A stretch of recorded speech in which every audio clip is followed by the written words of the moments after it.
Hi, everybody. Welcome to Phonogenics 101. We're here with the Madonna fans tonight. And to commemorate the occasion, I got this pin in the mail. I thought it was so cute. I don't know if you can read it, but it says, "Like a virgin, yeah, right." So I thought I could relate to that one. If you're enjoying this podcast, subscribe to my Patreon for $1 or $1 million a month, because I have some new outfits I want to buy for my upcoming CD release party. Some one-piece jumpers. So Patreon, Jeremy Gloff. And make sure you like the YouTube channel. We talk about one album a week. Right now we're going through Madonna, Stevie Nicks, Joni Mitchell, and Prince. Tonight, this is the Madonna week. So it was 1992. I was a senior in high school. I remember the fall of 92 like it was yesterday. The air was getting cold. I was watching MTV News during the summer of 92. And that's the first time I heard about Madonna's new album, Erotica, that was coming out. Because you didn't know about new albums until you heard about it in the, Rolling Stone or MTV. So I was like, oh, that's a weird album title. I had no idea what to expect. Of course, the first taste we got of I consider everything from like a Prayer through Immaculate Collection, Madonna's Imperial phase. Like that's when she was on top of the world, the mega star. So the first thing we got after the Immaculate Collection, and of course the singles Just For My Love and Rescue Me, was This Used To Be My Playground from A League of Their Own. And I remember when that video came out, Madonna just felt a little bit older that time. There just was a kind of a different vibe than there even was on Justify My Love, the single before that. So what did you guys think of This Used To Be My Playground the first time you heard it? That's actually how Rob came into being in this conversation, was because we were walking around during COVID, and that we lived right near a playground. And Rob says, "This used to be my playground," and it was really funny. Do you all like that song? I do not. I remember when that came out, I thought, "Holy Whitney Houston, what is this? This is her and Shep Pettibone." Like after they did Vogue, they did This Used to Be My Playground. I was still looking forward to Erotica, but that is a single kind of put a little bit of dread in me. That was back in the day when Madonna always had a big movie single between her albums. And that happened for a long time. Yeah. Because you had This Used to Be My Playground, then I'll Remember before Bedtime Stories. You had Evita. Then you had A Beautiful Stranger before Music. Die Another Day before American Life. And then the world ended after that. How about you, David or Jeffrey? I like the song. I mean, I don't think it's the best thing ever, but I don't dislike it. The movie version has different lyrics than the single version, and then the single version is different than the album. Has longer part has the longer part on the album version. And for a long time, you can only get it on the Barcelona Gold CD, right? Right. I had that. Yep. I had that. That was a good CD. I love that song. I love that song. I should have known better, because this was a rehash of the Live to Tell video. I should have known that she was coming with heat. I should have known because I did not. She was looking so cute in the video. And let me tell you, one of the best movies. It's a classic. The movie is amazing. All the way made. Great in it. And you know why she's great in it? Because she's that bitch who's a side bitch, who everybody remembers, and she had that one part and everybody loves it. She didn't have to carry the film. That was Gina Davis and that was fucking Tom Hanks. Right. Not on her. She got to be sassy, cute, and teach a bitch how to read. I remember that movie very well. Yeah, because I love that song. I love the movie. I love the song. I was so excited when it hit number 1. I was like, yes, bitch. Number 10, bitch. And I was actually kind of surprised that it hit her most forgotten number 1. Ann Fearman, by the way, said she's coming. Oh, great. Are you guys ready for Ann Fearman? I am ready for Ann Fearman. She's amazing. She's my other half in the world. So I'm glad you all get to meet her. Yeah, so This Used to Be My Playground kind of did not signify what was coming in our near future after that. I remember I went to the Mill Creek Mall in Erie, Pennsylvania, and there's a little standee on the stand at Walden Books that said, "Coming soon, sex from Madonna." There's a little ad. I'm like, what is going on? Because I didn't know that she was doing the sex book. For some reason, it just never made the news that I was seeing. So did you all know about the sex book before, like the whole time was happening? Because I didn't. I heard about it shortly before it came out, but I didn't know that it was happening. I knew that she had an album coming out. Right. And like you, I saw that at one books, and that's where I went back and got it, like the day that it came out. And I took it to work with me. I worked in an office at the time, a law firm. And there were these 3 old ladies who worked with me who did not like Madonna at all because they thought she was this big whore. Well, they also knew this book was coming out. And when I told them I picked up and bought it that day, they were dying to see it. Oh, I bet. So I let them flip through it. And it's got that, like, that the binding on that thing is pretty bad. Yeah, The cover is really heavy. But they looked at each page, and all 3 of them gasped, but they did not close it and give it back to me until they got to the end of it. Did they even read the comic book? I didn't show them the comic book. my mom bought me. My mom bought me the sex book because I was like not 21 or whatever, and they were like really strict about. Yeah. And then it was really funny because she was like, what? Like I got it and I like opened it really carefully and like took it out of a little bag and like turned the pages really carefully. My mom was like, "Oh, what's this book?" And I hadn't looked at it yet, and she like flipped to like one page, and it was like, I don't remember, was that one where like Vanilla Ice had his hand down her pants, and my mom was like, "Okay, whatever." Yeah, and she must have been so confused because she probably knew I was gay at the time and was like, "What the hell is he getting like a woman's porno book for?" My mom bought my copy too for graduation for high school. So we had good mothers. Yeah, we had cool moms. So I remember the first time I heard the Erotica song. Well, yeah, because the single came out first. So let's talk about the single, then we'll talk about the album. I remember Justify My Love, I felt was a very like romantically lush song. And Erotica, definitely the first time I heard it was a different kind of vibe. It was very S&M, very chilly, very beyond anything I understood living in small town Fredonia, New York at 17 years old or 18. Erotica is what Justify My Love should have been. Yeah. Hands down. Erotica is that bitch. I don't want anybody talking shit about it. Well, someone's going to be when we get them. Great. Oh, I just love it. And all the remixes. As soon as she logs in. Yeah, wait till Ann Fearman gets here. I love Erotica. The first thing you notice is how heavy the bass is mixed in the song. Like the new album I'm working on right now, I got my first master back. And I told the guy mixing it, I'm like, I need Erotica bass on my new album. So I sent him Erotica, and then he did a second mix that the bass was right up front. That thing will rattle your car windows when you're listening to it. It's almost mixed too heavy in parts of the album, which I love. It's very like not a pop production after everything she'd released prior. How about it's a hip hop / R&B? Yeah. Group. Let me tell you that we had not heard from her. Never.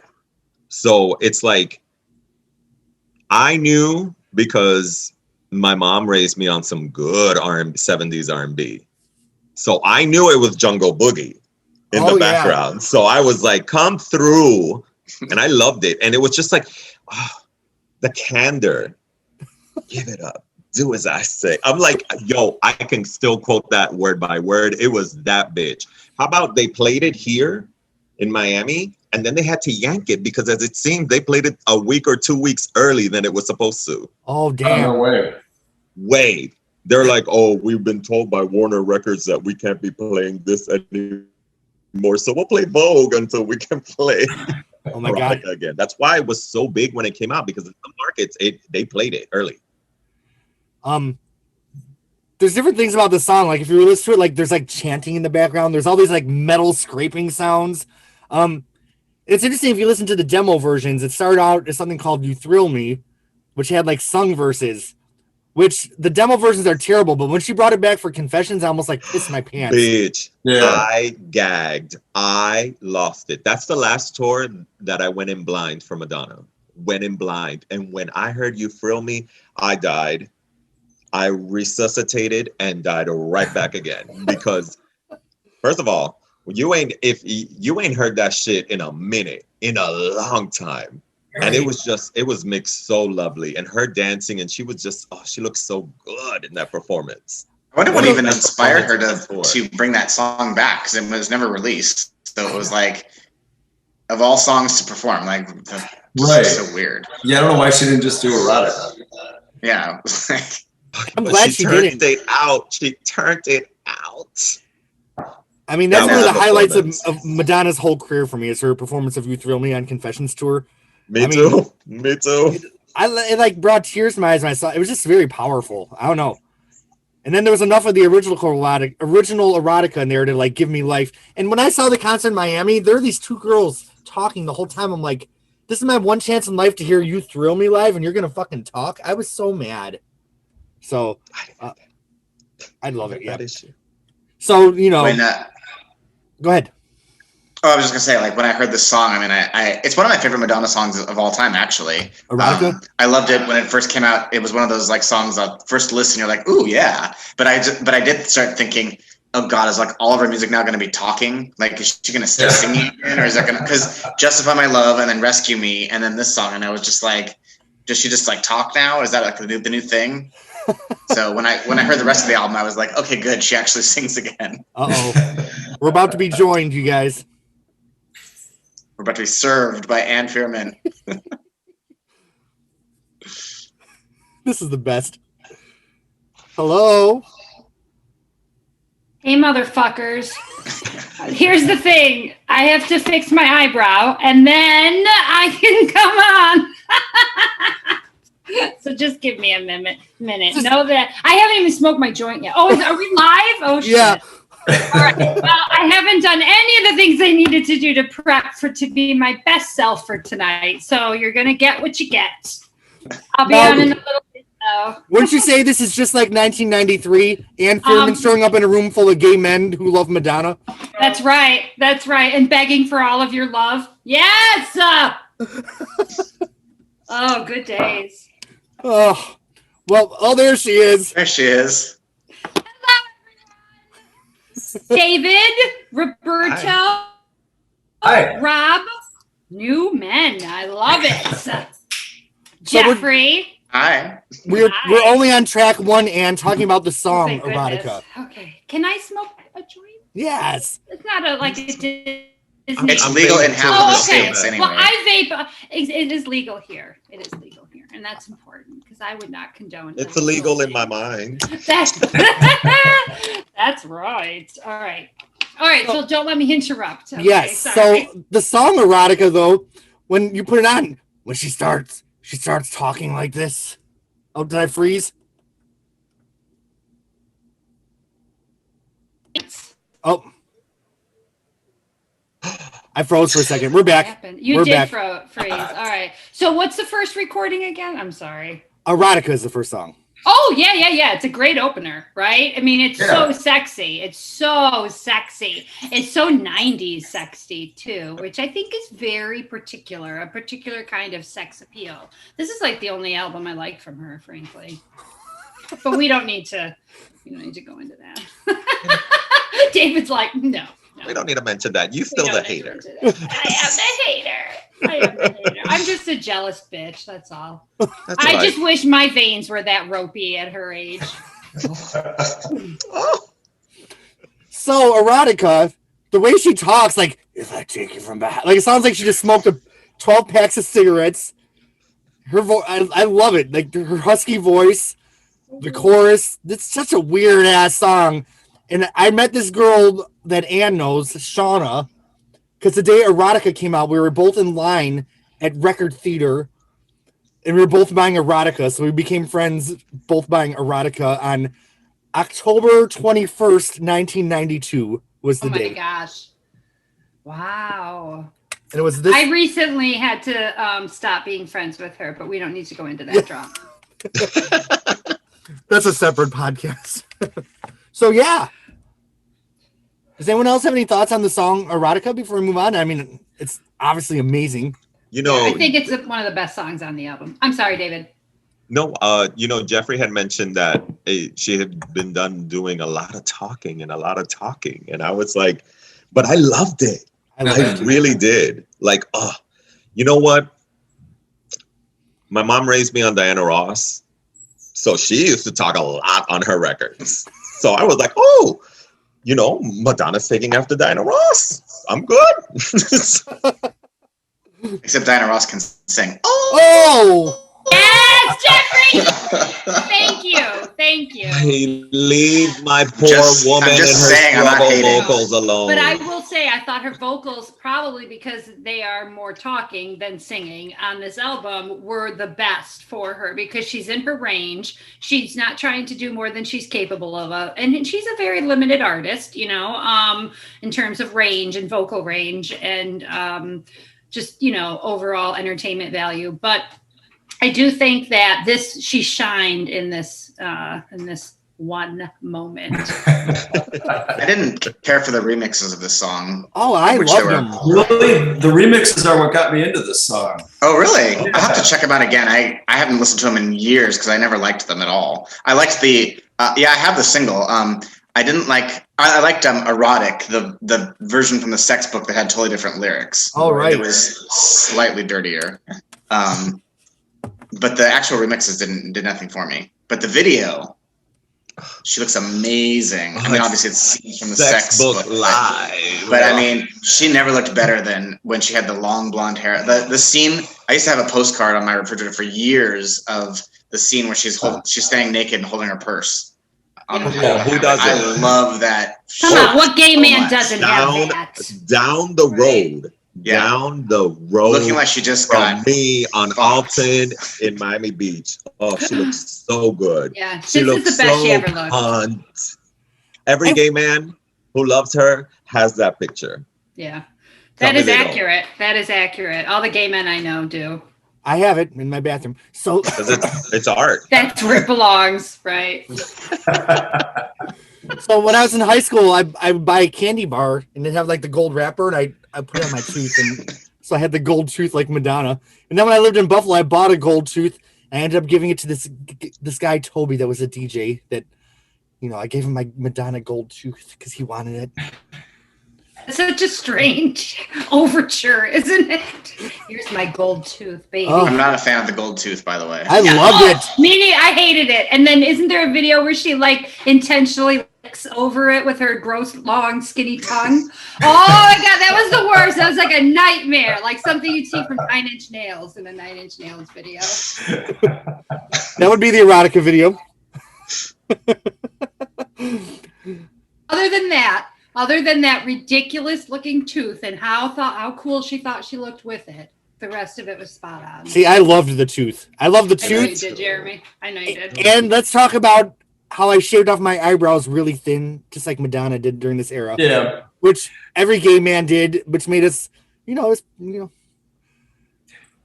I love the tooth too, but I'm glad it didn't stick around for very long. kind of like her grills now that have been around for Yeah, a Those few years. need to go. Those They need need to to go. Those never should have been there in the first place. The gold tooth is fine.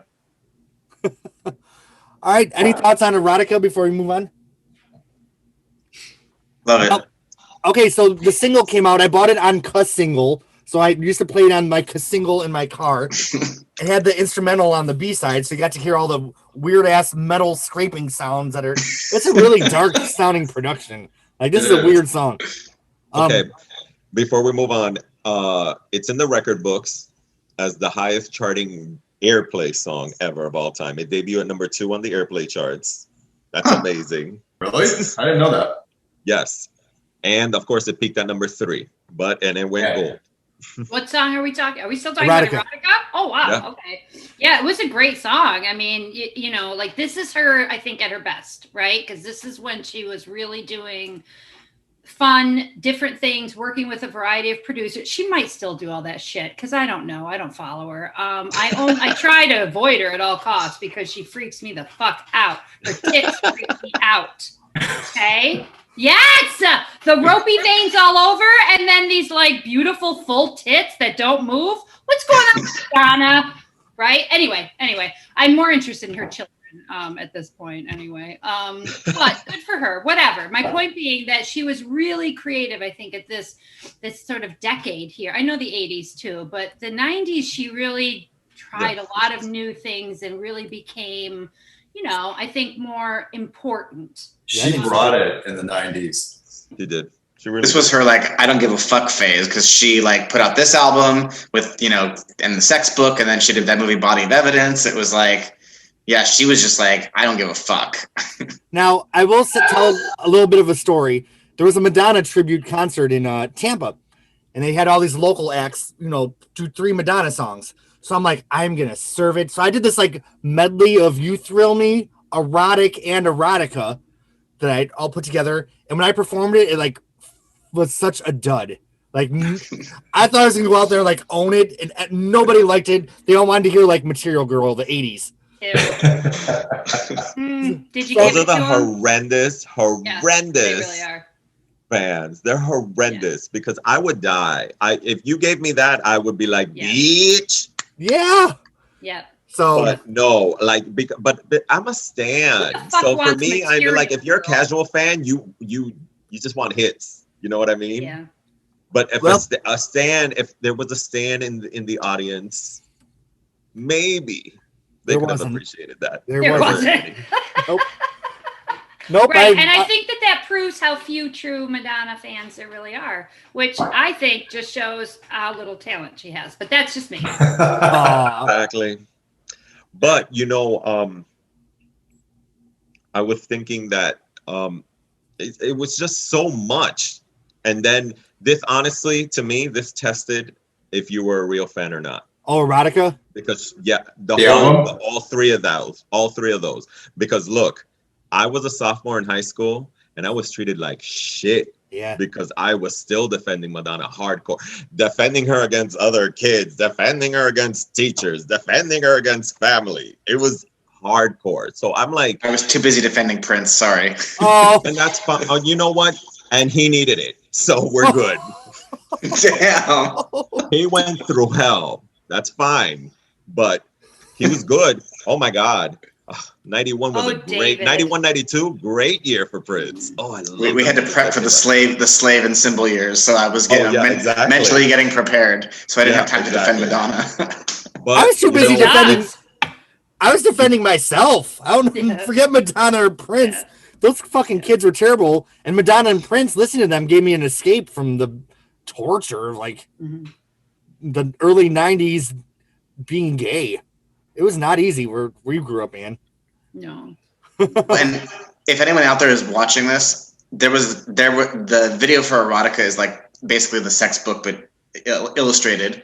Right. There was like a 2-hour bootleg that had come out of all the scenes from the Sex Book, and it was like they had this like French music playing over it. I had it on video cassette, and I don't have it anymore. And if anybody has it, I would love to see that again. It was on YouTube for a while. Was it? Yeah. If you find it, please send me a link. I'd love to watch that again. Cool. Sometimes watching Madonna on film makes me nauseous. yes, Anyone else a have lot that? of people. Okay. Me too, yeah. Really, Roberto? Really. Love it. Just weird. I don't know what it is about her. I'm sure she has the same presence when you're in the room with her too. Sure. But when you say film, do you mean any film or do you mean like movie? No, oh my God. I specifically mean the first film she was in with her untrimmed bush. Oh, okay. Yeah. Yeah. Holy Sacrifice. shit. And you know Certain what? Sacrifice. The untrimmed bush was probably the best part of her, frankly. But the acting, I literally can't watch it because it made me sick. Did you watch that at my house? sick. We watched it at Ryan and Jess's when they all lived together. We Oh, watched that's it right. there. We sure And did. I had to leave the room. I remember just get me a Coke. That was her line in the movie. Oh my God. But I did love her. And, I don't know, what was that stupid movie with Rosanna Arquette? Oh, that's what we Arquette. see too. I think Yes, A that Certain was- Sacrifice DVD is worth a lot of money now because it was. I have it. That's it. A certain sacrifice. It's worth a lot, isn't it? Stupid name too. A certain sacrifice. Well, Yeah, she wasn't maybe- famous yet. She didn't know. She got paid like $50 for it. Yeah, but Right. she could have stopped it coming out. She tried, but she failed. She wasn't big enough yet. Really? she- Did she really try? Yeah, Yeah, she she did. did. She didn't have enough money. Oh, poor girl. All right, you know what? That changes things just mildly for me. Yeah. She knew better. She shouldn't have done it in the first place, though. I guess that's what it comes down to, right? A bitch needed money. Yeah, she did Bitch, that she money. got $50. 50 That was a lot back then. That was 50 cheeseburgers. She ate for like the third quarter of 1978 based on that money. All right. So any thoughts on the song Erotica before we move on? Love it. All right. So then when I went into record theater, you know, you never knew what the album cover looked like before you got into the record store back in the day. So when I walked in, you know, because we were used to like Madonna, Like a Virgin, True Blue, then we had Like a Prayer. Mm-hmm. Then to see this, I was like, I was really taken aback. It was very different than what I was expecting from Madonna. And then, of course, we have her sucking the toe on the back cover. That's what I wanted to be the front cover. And if I remember correctly, it was supposed to be, but Warner's didn't want that. Okay. So she made a concession. That's interesting. I don't like the front cover. I don't think that looks like Madonna, and I never want to see her O face. I've always thought the cover looks like a sheet, like a bed sheet. Ooh. I like it. Madonna's face on it.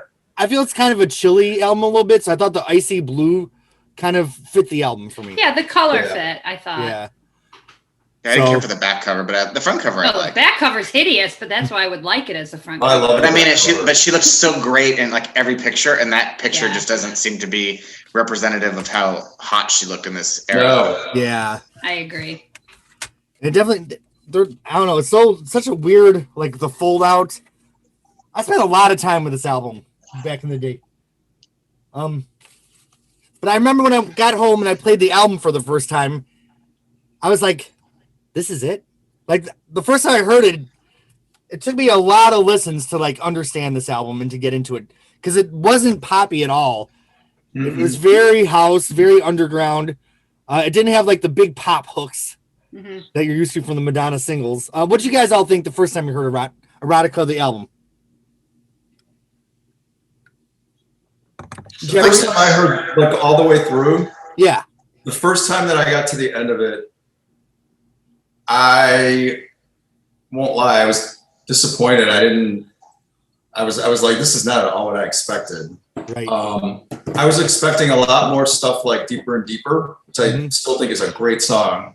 But then there's all this other stuff like Waiting and Where Life Begins and these other talky songs. I was like, not sure what she was doing or where she was going or what she was trying to say with this whole thing. And then, you know, the more I played it, I figured it out. For me, it was like a typical Madonna album where you like a lot of songs a lot, and then some songs lesser, and then some songs you don't care for at all. Right. But I mean, overall, I was very pleased with it. I mean, because once again, the songs I liked, I was like, you know, all capital letters in love. What were the songs you liked the first time you heard it? I mean, pretty much like the first half of the album. I didn't care for Words. Yeah. I didn't care, which I still don't care for. Okay. Thief of Hearts I thought was okay, but not great. I did not like, which I have grown to love, and it's one of my favorite songs now. I didn't love Secret Garden. Oh, really? Yeah, I thought the beat was like off, and I couldn't, because that was like the first time I was ever hearing that kind of sound, and I just didn't sound right to me. And like years later, like everybody uses it, and it's like, oh, that was the first time I'd ever heard that. Right. But yeah. I do miss the What days. else was on this album? Fever, Bye Bye Baby, Waiting.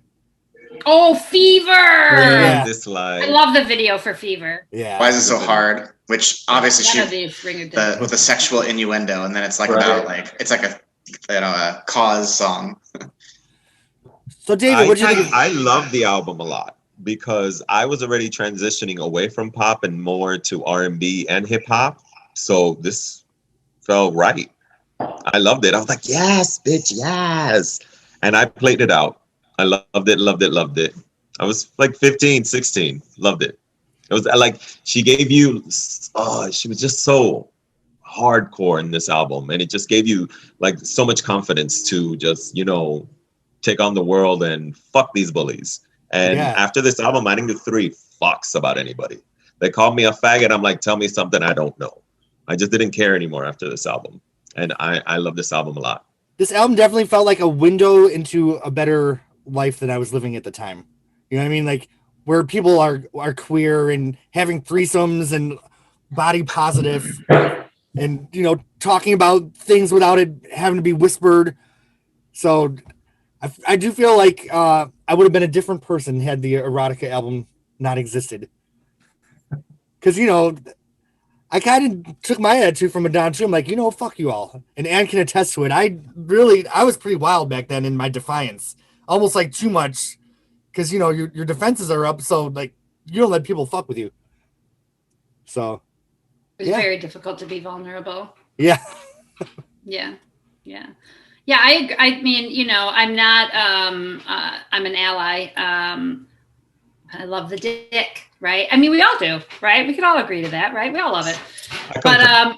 But literally all of my male friends were gay. And, you know, many of them really, really struggled, both in Fredonia, and then Warren, PA was fucking hellhole too. So I do think that she did something really amazing, and I will give her that, because at the time, you know, starting to sort of turn into like what Riot Girl was going to look like, and, you know, sort of this new woman, right? And we were looking at like Lilith Fair and that sort of like the granola crunch woman, you know, and all of those were great, right? But they were more like girls, and she sort of asserted this sexuality, this, you know, rather than being like cutesy girls with guitars and glasses, right? Like she was like, I'm gonna fuck you, you know, and very powerful and very just so fucking sexy in this period, and so assertive and empowering that, you know, and I think she really did a lot. I will give her that. I would not call her body positive ever. But I would say that she definitely, you know, to me, though, this is the way Pedro Almodovar's movies are. They put you in a world where you are expected to accept that this is who is in your world. And I just think that there's something profound about that statement. So good for her. When was that Truth or Dare? When was that whole? Before this. 91. It's before this. All right, so she went from this into Erotica. Right. So it's a really interesting transition, you know, like she was so open and out there, you know, with like too much, like her exposure was too much, you know, and then, you know, having that very public affair with that old man, I can't remember that actor. Warren Beatty. Yes, with Warren Beatty, right, you know, and just being very, you know, overexposed. And then she just went and physically overexposed herself. But that was empowering in a way that I felt like Truth or Dare was not empowering, that it was kind of undermining maybe some things. It was like watching Miley Cyrus, and I never want to do that. So after, you know, I knew the song Erotica, and then when it went into Fever, it was so interesting hearing her cover of Fever. I didn't know the original version. This is before YouTube, so I never heard Fever before. So Madonna's version was the first time I ever heard the song. And it kind of set the tone for the album, because she doesn't, like, you know, on Like a Prayer, just belting out, express yourself. She kind of sang kind of detached to this whole album. And it's interesting because Shep Pettibone in the interview says that she went in, did the vocals once, and that was it. Which I think is kind of punk rock in a way. She's like, nope, this is the take we're going with. And the whole album does kind of have that demo, very gritty, rough quality. And I think that was daring for as much of a megastar she is. Certainly Prince or Michael Jackson wasn't coming out with anything this kind of raw, in my opinion. I think this is her most punk rock, frankly. Yeah. You know, not when she came out in the 70s and the 80s. I mean, you know, that's like, she's with Blondie. And I know she was doing her own shit and everything, and that's cool. But this was a statement, and this was something that was not being done at all, you know, like this reclamation of, you know, the female form and wanting sex, and, you know, and everybody wanting sex, right? No matter what, you know, like that's a universal statement, not fuck, peace and love, right? You know, it was like hardcore sex is what's going to make the world a better place. And she does have that message on this record. It's like sandwiched in between all the sex. No pun intended. Well, sure, right, yeah, yes. But I mean, overall, it's an album that you get dirty and you fuck too. Yes. You don't make love to this album. I mean, you don't make love to any Madonna album if you want it to be a good night, right? But you can fuck to this album. So what you all think of Fever? I hated it. Well, not hated, Fucking but like love it. I love the original version, and I was kind of like, oh, she made like a stupid bubbly cover version, but I like it now. I liked it like pretty close to the beginning, but I just would have. She performed it at that Arsenio Hall. Whatever thousandth show or something at the Hollywood Bowl with Anthony Kiedis doing it the original way, and I was just like, that is the way she should have done it on the record. But I loved it because the video was so awesome. Like The I video was loved cool. she looked great in the video. Yeah. Too. Again, her looks were great in this. Her style was so fucking spot on in all of the different iterations of styles that happen on this. And that red hair. Yeah. Exactly. I loved it. I love the video for this song, but even today, I had the same impression the first time I heard it that I have today. Of all songs to cover, why would you pick something that everyone in the 20th century did? I know the story of how Fever came about. Didn't she sing over Goodbye to Innocence, like a song that was an outtake from the album? Yes, exactly. And I think that's a much better song. Oh my God, Goodbye to Innocence is everything. Awesome. And I was going to bring it up if nobody brought it up because that combination of that and the Up Down Suite is everything. Awesome. That is That's my on this album, not Fever. But I thought it went well with the album, frankly. But again, I'm not a diehard fan or even a fan, I guess. I don't hate her version of Fever, but I have the same impression as when she did American Pie. Oh my God, she did not. That's right. I blocked it from my memory. I love her version of American Pie. It's one of my favorites. I like it better than But I was just like, why? Yeah, we she's a didn't fool. need this. No. Don McLean do we said need he anything loved from it. her? And that's all Yes. that matters. Is that all that matters? I feel like it's not anymore. But his version's good for terrible. So what do her. you think her version? I love her version. That video is so Did she cute. do both parts 1 and 2, like the whole damn song, or just No. one half of it? No. 'Cause she knew better. She knew, She but you did. can't. She didn't even she didn't even want to record it. What happened? You know, they She forced didn't her have the into They recording did for that movie. What movie? Yeah. The next The best next thing. best best thing. Oh, I never saw it. She Yeah. needed a release time, so She's still such off a that. whore. Yeah.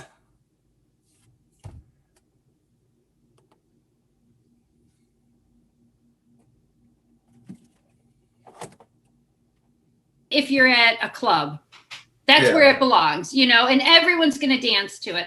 But it's not like genius work. No, it's not. And that's It's no that's- like a prayer, okay? No, and I guess that's my point. It's just not. Yeah. Madonna's done so many Filler. things than this. Yeah, it's a filler. Yes, but to me, I'm like, who's touching the original? Right. Who's touching the original? You think Madonna was going to turn it into something? Right. So I went into it like, oh, okay, it's cute. Yep. And it's a club hit. It's a huge club hit. Yeah, It I went to loved number it. 1 on the club Yeah. record. It's a great club hit. But you know what? The video is iconic. The song, I'll play it or maybe I'll skip it. Yeah. It doesn't matter. I like the single mix that they used in the video that had more background vocals from Donna and Nikki. Yeah. Yeah. Mm.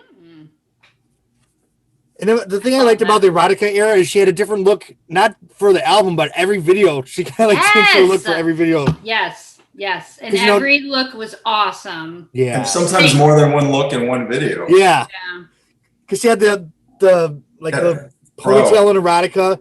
Yeah. Then she had the deeper and deeper look. And then what was there? Then Fever was the third video, right?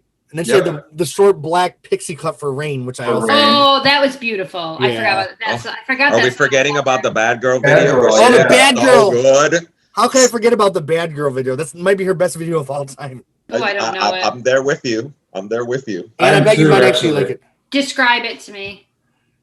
It's her and Christopher Walken's in it. Christopher Walken. Yeah.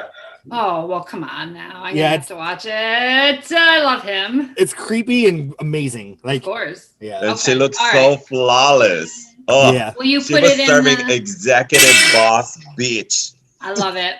I love it. And she eats cat food in it. Yes. Ew! You know what? This is body of Sure, evidence bastard child. Yeah, she Yeah. really is. Rebecca Carlson. Yes, because she served that bitch. She right. was serving Rebecca Carlson in that video. Oh my God, that's funny. Okay. It's so weird because speaking of body of evidence, like, you know, you just envision Madonna just fucking because all of her songs are about that, sort of. And then when I saw that movie, it was so weird to actually see her fucking that it like almost didn't seem like real. Anyway. She was in that movie? Body of Evidence. Body of Evidence with Willem Dafoe. I remember when that came out, I went to movie theaters twice to see it. And she had a lot of memorable quotes. Have you ever seen animals make love, Frank? Ew. Ah! And then she Oh said, my God. I fuck. That's what I do. Yeah. Ew. Did she write her own dialogue? Because it sounds Probably. Of course. Yeah, she did. Yeah, I think so. That's terrible. The only movie that I thought she was good in, and again, I haven't really watched very many. I can't stomach them. But the one that I thought was Evita, because I fucking loved her in it. And I thought It's a music video though. There's not one word. Yeah. That's not Thank singing. God. Thank God. Oh well, sure. Yes. You're right. Yes. But in the movie, I mean, I thought she speaks in the movie, a little bit. Doesn't she? Like, don't they have? I think it's like just the. Oh my God, soundtrack. is it all singing? Well, that's I think why. so. I can't There might be even like one or two talking. words. Aw, she's the best in that. That made me like her until she said in a fucking interview with a bunch of young people all around her, when asked if she was a feminist, she said no. And that was the end of our relationship. I think it might have been 2000. R.I.P. Yes, R.I.P. bitch. Yeah, so. All right. So Who doesn't call themselves a feminist nowadays? How does Madonna not think she's a feminist? You know how? Because she's stupid. And that's at the end of the day, that's the thing I falter for the most. No, I don't think she's stupid. I do love her.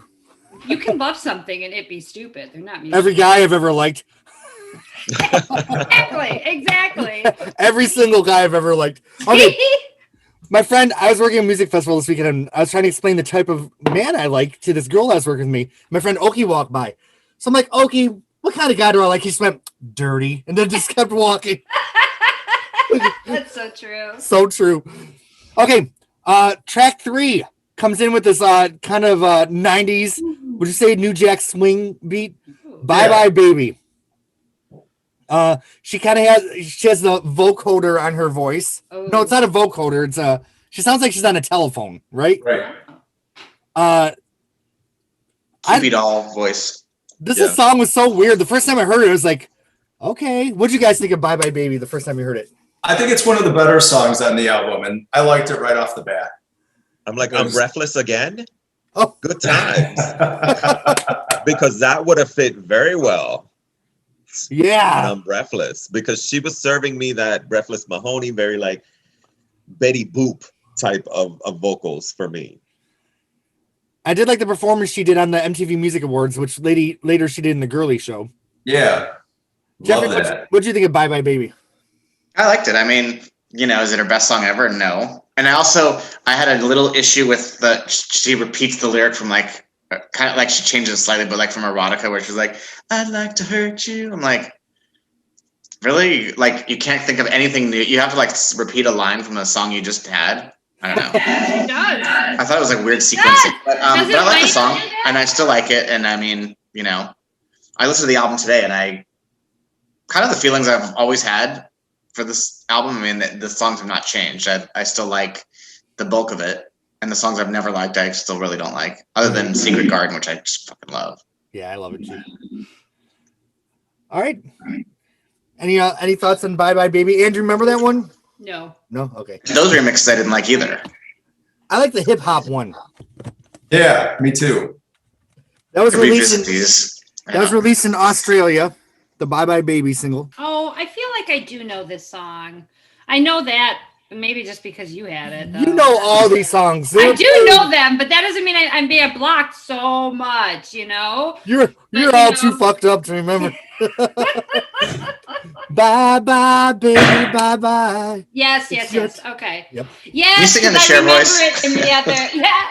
No, that Cher voice is dead and is gone. There's no Cher voice on this album at all. For Rob and Ann who may not know the Cher voice, Jeremy, you may just give an example. Okay. Yes, please. From the earlier podcast, especially on the Like a Virgin album, Madonna went into her Cher voice a lot. Gonna dress you up in my love all over your body. Then you're an angel in disguise. I can see it in your eyes.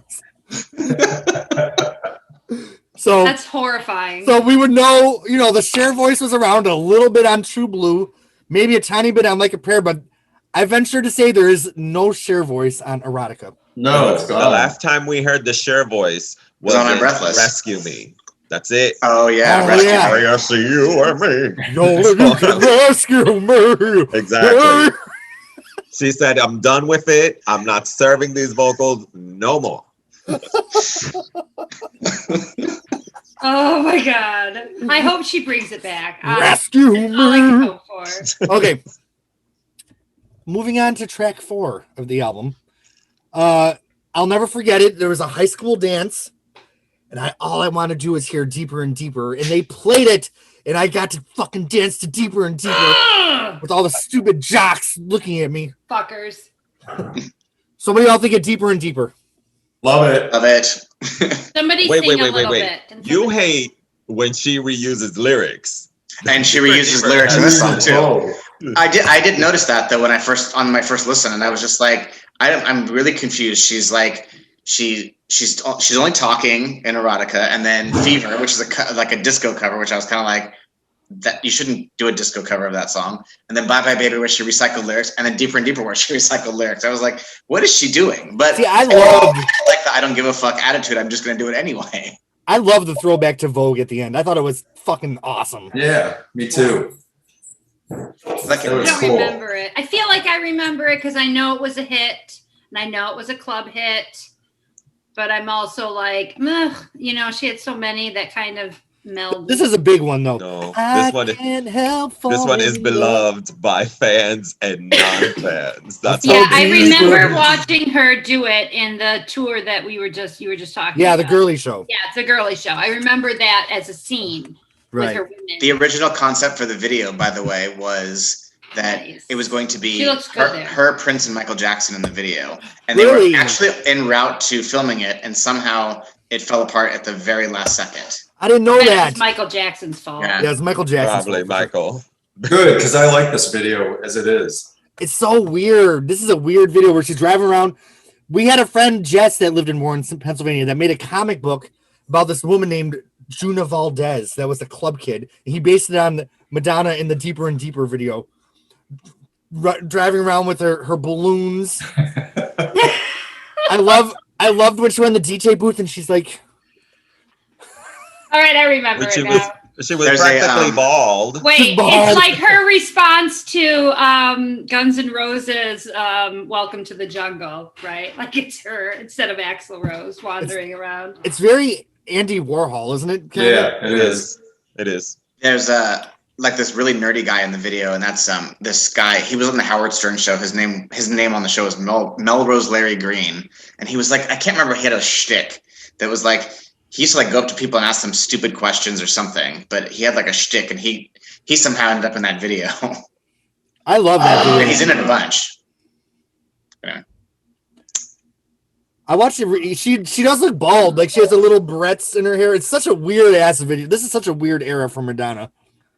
Because she went from like the biggest megastar in the world to these really artsy, not number one hits anymore, but very beloved by like us diehards.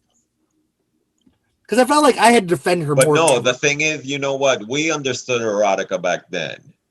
The world is now understanding erotica now. Right. Like they are like, damn, we did not get it. Right. This was the album was a hit though, wasn't it? It was. Yeah, a hit. it was. It was a flop. Let's For admit her. it. It was a flop compared to, her other stuff. So But it was but just her like book wasn't. the backlash. The backlash was huge. It was. So this was a flop because think people her didn't image- understand it. But you know what? 20, 30 years down the road, now everybody wants to give it its flowers. So I'm like, I'm good. I think that she, by embracing like, kind of these disco dance, hip hop beats and New Jack Swing and all that, is probably why one of the reasons she lasted, because so many 80s bands just kept using the same formula. And by the 90s, people were like, we're over that sound. We want something new. Yeah, if she wouldn't a sharp left with this album, I think she would have been done. It's like that's She what was always Cyndi a Lauper did. dance musician though, dance singer. You Right. know, like dance is those are her roots, and I think she's good at that. You know, Right. and when she sticks with it, she can do a shitty ballad too. You know, I mean, who can't, right? But I think that when she sticks with her dance roots, she's really good in that area. You know, Right. when she's not trying to to be the next Mariah Carey. Yeah. And who needs another one of those, right? But otherwise, yes. Oh God, no, thank you. No thanks. All right. So, any thoughts on Deeper and Deeper before we move on? I also don't like the Number one club remixes. Peaked at number 7 on the Hot 100. Did you know this was supposed to be the first single? No, I didn't. Yeah, this was originally the planned first single. Hmm. And I suspect, but I don't know, that they changed that when she decided to do the book, maybe. Oh, okay. It would have been a number 1 hit. Yeah, it would have. It would have been It would number have one. definitely been a number 1 hit. It took a hit like Deeper and Deeper. That screams Madonna, and that screams Madonna. Oh, Hey, totally. number 1 hit. So it's like it took a hit because of the backlash, but it still got played But then you see Bad Girl, which is a beautiful song, Right. beautiful video, and I was like. I started struggling on the charts, and it hurts so much. I know. But how did it do, like, on the dance chart? I mean, like, I realized that, The thing is, for Bad Girls, there was no club remix. The B side of Bad Girls, which is Fever, is what was popped at that time to the clubs. Right. Because she was like, But don't you think but it did well? I just feel like we heard it all the time, like, and all of our friends were getting the sex book, which was $50, and that was a lot of money at the fucking time, right? Yeah. And these are people, like, none of us had any money, and so, like, I have 3 friends who buy this fucking book, like, that's crazy, just in my small tiny enclave. And so I know that the album, I just think of the album obviously with the sex book together, and I felt like the book did really well, didn't it? Like, sell out immediately. Oh, and yeah. it was like huge. So, and I know that you can't put the two together, like, they are different, but to me, like, they, maybe the music wasn't as popular, but it was like the soundtrack for this Era, right? Yeah. And this amazing, I personally think the movie ruined the era because what's the movie? Body of Evidence. Oh God! Well, yes, of course she ruined. So if it was just the book and the music album, we would have been great. Yeah. See, I never saw the movie because I know better. It's terrible. You do know better, Don't man. bother. Thank God. I cannot erase the time I lost. I'm sorry. Yeah, I am sorry. I know she was ridiculed for that, but I never connected. She deserved every lashing in the world. She deserves all the ridicule she ever gets. But I do think that like, was that music? And I just can't see that as part of this film. To me, that was weird, and I never saw them together. So yes, I think for people who aren't thinking about the movie, it's much more profound.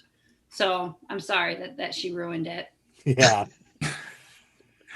So I shouldn't admit this on camera, but who cares anymore? Mm-hmm. You lost your virginity to Deeper and Deeper. Somebody was going deeper and deeper. So back in the late 2000s, me and my friends were all part of the club scene in Tampa, and there was so much ridiculousness. So we kind of started a local Perez Hilton kind of blog. We were talking shit about everybody, like our friends too.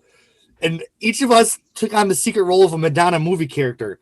So one person was writing as Ava Perón, one was Susan, and I was Rebecca Carlson. But people started threatening all these lawsuits and stuff, so we deleted the whole thing, and there's nothing left of it. But people have no sense of humor about themselves. No, they don't, Jeremy. Surely you've known that before. Like, as Rebecca, I even posted like a naked picture of myself. I'm like, look at what Jeremy Gloff had on this thing. So it's like, and I put a post up like, oh my God, Jeremy Gloff, another balding male in Tampa. So like, I felt like since I was making fun of myself, everyone else could have had it, but people did not love Rebecca Carlson in Tampa either.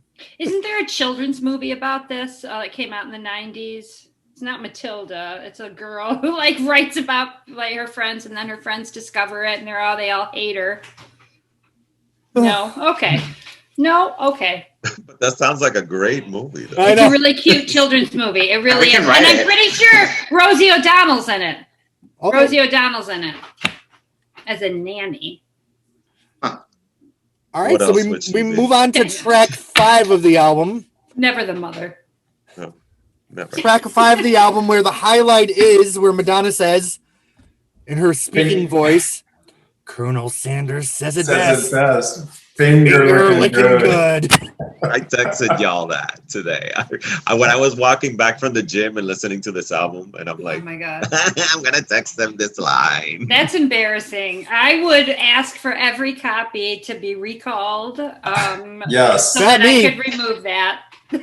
I drove right to fucking KFC. I'm like, it sure does. So did I. Give me the 2-piece combo with the mashed fucking potatoes. Do not forget my biscuit, bitch. Yeah. So this song is about Madonna. Oh my God. Having a man getting eaten out. Yes. Every girl should experience it. Mm-hmm. Yeah. Everyone's talking about dining in and eating out. Yes. I'm all for that. She's not clever. The thing is, the bitch is not clever, right? And so sometimes with a sex song, this, sort of obvious, you want cleverness, And I know not at all. She's not shining intellectually in this How can you make a fire without using wood? I was like, who's asking these questions? I'm so horrible because I was so not critical. I was like, yes. I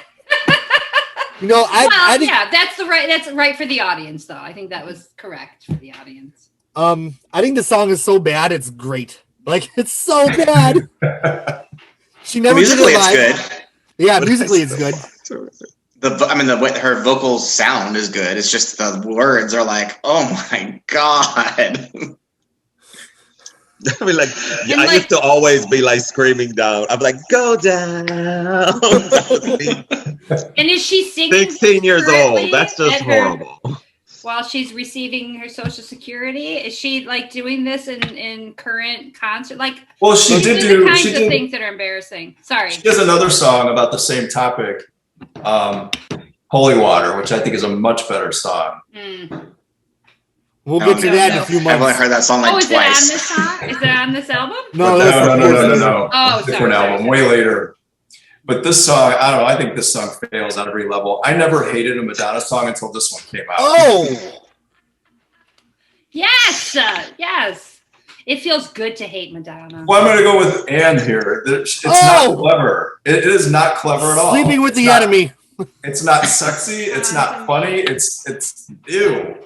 Yeah, it's just gross. Yeah, it's something that clever. you're like fucking around with in the studio, like doing a sound check, or like maybe you had too much to drink and smoked too much weed, right? And you're gonna do like Jeremy and I our music, but not like you don't put that shit on a fucking album. You delete it, you tape over it, so nobody. But actually, if you think about it, when Madonna kind of does like either her stand up from her Madam X thing or whatever, she's like really awkward, and these lyrics are like that awkward, like I don't know what to do, I'm trying to be funny, but it's like comes off really cringy. Yeah, it's totally cringy. So I'm gonna put forth something here, gentlemen. So like I said, I loved Evita, all right, and read up a lot on the internet, of course, nothing more than that. But I did read this really interesting quote about Eva Peron. And they said, because she was always sort of like villainized as this, overtly sexual beast. And this one guy was like, she was the least sexual person you could ever meet. All right. That there was nothing sexual about. I feel like that's Madonna too. I feel like she doesn't really know what to do with her body, and she doesn't know what to say. Like, she's super not good at sex, and instead she has this whole sort of persona. But then these moments bleed through, right, where we see, oh God, do you do this in bed? Are you like this? Do you say these things in bed, Madonna? Right? No. I know the last time I had a guy over, I said, Colonel Sanders said it best. I don't blame you, because that is a classic. And sometimes it's good to laugh during sex. That's all I do. Or get laughed at. So does anybody here besides me like Where Life Begins? Because I love it. I love it too. But like I said, I was not critical and I liked it. I'm like, go down. Oh, that's the name of that song, Where Life Begins. Where Life Begins. That's where her love is. Gross. Nobody wants that. Madonna, close your legs. Well, at least she was like really hot back then. I think she was hot. But don't you think? Here's what I'm thinking. Here's what I'm thinking. Warren Beatty. Who's the guy with a third nipple that she dated, right? Like one of the brothers, right? One of the Wahlbergs, right? Like all of these, she had this entourage of sexy men, right? And I just think that maybe they thought she was going to be a lot better in bed than she was. That her music would led them to believe that, right? And her persona. And then they get in bed and she's got like cold feet and long toenails and, just is awful, right? It is like, ooh, go down on me. It's finger looking good. Like, holy shit! Yeah, scary. There was a great quote from Guy Ritchie. I know it's wrong album, wrong era, yes. but he likened having sex with Madonna to like a corpse or something. Exactly. I mean, that's not cool, Guy Ritchie. But Guy Ritchie's not cool, right? I thought he said it was like ropey, which is amazing. Yeah, that was great. Yeah, I read that and I was like, yeah, I believe you, Guy Ritchie. Like this is, but again, you're buying a persona, and I think she's done a really good job with that. It's just at some point, can you transition to not being a 75-year-old, sex queen or whatever? You're not Elvira. You are not. All right. So apparently, Where Life Begins is nobody's favorite except me and David. I love it. I do. David's questioning it now. I feel like. No, I would never. Nope, me neither. Go down. Okay. Where I cannot hide. Ugh. So gross! I can't stand thinking about her vagina. All right, come on. Oh my god! Like they should do like an acoustic cover by like some creepy person singing it. Madonna. That would be great. Yes. Is she singing now? Where all life begins in the share voice. Okay. So Anne can attest. During this time of my life, I was single white female obsessed with this straight guy named Scott. Yes. Like single white. It's not funny. It's not funny at all. Like I can't help but laugh. It's funny now. But is it funny now? No, it's not even funny now, frankly. It's just funny to think like how fucking crazy we were. That's all. Good times. But anyway, Scott spent the night at my house, and I remember. Was our hanky? I remember laying there with him, and I said, "What's your favorite Madonna song?" He said, "Bad Girl." So I always will remember Scott Cross. Oh, I just didn't say his name. Well, whatever. He said he was whatever. Yeah, there's more than one. In '94 he said he'd never talk to me again. He never did. But good for him. It's good to keep a promise. Good to be a dick, right? It's good to be a dick. Okay. Yeah. But anyway, are we not all remorseful for how much of our heart we give to the wrong people? Oh, that's all good. Isn't that what love is? Yeah. So anyway, yeah. So Bad Girl is a ballad, the first ballad on the album. It's different than any other Madonna ballad. It's kind of electron. I don't know. Sing it. Bad girl, drunk by 6, kissing someone else's lips. Smoke too many cigarettes a day. You don't know this song at all. We're sending you the video after this. All right. I'm excited. I love this song. What do you guys think of Bad Girl? Yeah, I love this song. It's one of her best. One of her best. I always like the line, so "Smoke too many cigarettes today." I'm not happy when I act this way. It's like song and video go together. Mhm. Greatness. Here's the Bad Girl CD single. Oh, I love that. Beautiful. Yeah, she's absolutely gorgeous there. Yeah. Look And at the full picture, which how obviously clean is her hair is. she's naked in the full picture, but she looks amazing in that. Yep. full picture. Yes, Jeff X has that framed full picture in Oh. his house. And our friends Ryan and Jess had that in their apartment. Yep. So yeah, this is one of those songs that has such a connection to like a time of my life. You know, there's just those times in your life where you just get broken and you never really ever get repaired when you get older. You just learn how to like manage it or write it off. Like, well, that sucked, but you can't mourn it the rest of your life. But yeah, Bad Girl's like tied to just one of those moments. I'm like, and the song is about dissatisfaction with things. So it's kind of, you get the whole thing there. I thought it was such a weird song on this album. It just kind of popped up unexpectedly and seemingly not like any of the other songs. Just like plop right there, and then it goes back to what Erotica is. I mean, it's cool for that, but it seems like it would be on a different album or maybe like a B-side. Maybe it was a palate cleanser. Yeah, Could this be. song and Rain both feel like palate cleansers because they don't really fit with the rest of the vibe of the.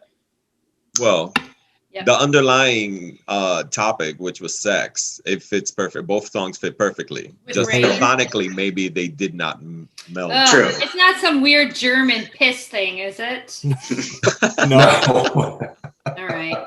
Because otherwise, I have to agree. I just don't think that it fit. I think it's a beautiful, and I know I can never disassociate it from the video, right? Because the video was so stunning, and MTV talked it up so much, right? Because it did so many new things, or whatever. Maybe it did. I don't care. Right. But it was beautiful. Like, It was what did beautiful. you say? Yes. Don't you remember that? I Yeah, mean, I don't know what they were all about it because it was shot in this sort of like weird anti, like, I don't know. I mean, now they're probably doing it all the time, but like they Right. had to get that blue look, and it was just, and and they have she takes her wig off, right? Doesn't she take that black wig off or whatever? I don't Or think am so. Give somebody else. She did that Open Your Heart. Is that Open Yeah, Your you're Heart thinking video? And Annie Lennox I did was like, use that she girl. has not seen They're the not video, the but same what video thing? is she Okay, describing? Let me get my life. Right. I'm thinking where she's like, and all upset with her fingers, and she like moves it off, but it could be somebody, and it's black, and then it's blonde underneath. No, wasn't that it- doesn't happen. in Wasn't it Love Is a Stranger where Annie Lennox did that? It could be. It could be. Yeah, she did Love Is a Annie Stranger. Lennox. Yeah. Which is an amazing song, by the way. Oh, Yes. love that song. Yes, thank you. Yeah. That was my point. So I feel like Bad Girl does fit because, the album does tackle different aspects of sex. And this is kind of like the regrettable morning after, which definitely is part of the sexual experience in Yes. my life. Yes. It's Every like time. Sia's The morning you chandelier. saw it as the morning after? Yeah. Just the I didn't see it like that. I saw it like, yo, this bitch, she knows she's messy as fuck. Yeah. She smokes and she fucks. And she says she wants to be a better person, but she gonna fuck again. So it's just like, that's how I saw the song. okay. That it was like, you know what, you may not be perfect and you're gonna continue to fuck up, but that's you, bitch. As simple as that. And Well, that's you're how- right. You're right. And one of the reasons why I don't think it fits on the album, and I'm not saying, it's a sucky song, it just sticks out because all these other songs are about her taking control of her sexuality and kind of like, I'm going to fuck you, blah, blah, blah. This one, she actually is kind of out of control, and she's actually, the character in the song is tragic, unlike the other songs. Sure. Correct. That's what I got from it. And she's vulnerable and she's lamenting and Right. it's despair. And it's not a celebration like the others. And then of course the video with the storyline. Yeah, underscored. Yeah. Well, this may be going a little too deep here, Remember, it's deeper. Madonna. but I do Please feel go like, deep. in my experience, many of the people who were shamelessly sexual also had that underlying bad girl side. I've known You very mean like Do you mean like sort of risky behaviors, or like just doing things without thinking about them, or like arbitrary sex with people? Because all of those would describe me. I do feel like a lot of people that have the sexual bravado and are very forthcoming, when the lights go down and you're home alone and stuck with your thoughts, I think there's always a little erotica and bad girl in us all. So is she lamenting in this song then? Yeah. I guess that's the core of it. Is she lamenting but also accepting? Because that's a little bit different than just the lamenting. Because when I think of her lamenting, because again, I only have like two things I can think of. I think of Evita when, the first guy that she fucks to make her way to the top leaves her. And she sings that beautiful song about all the men going in and out of her life, Another suitcase and another. Yes! Yes! Oh, that's so good to sing loudly in the car while people are looking at you. Yes. But that's what I think of, right? Like that sort of that sorrow. This one is a lament that she knows she's busted, but she's going to continue to be busted. Yeah. Like she don't care.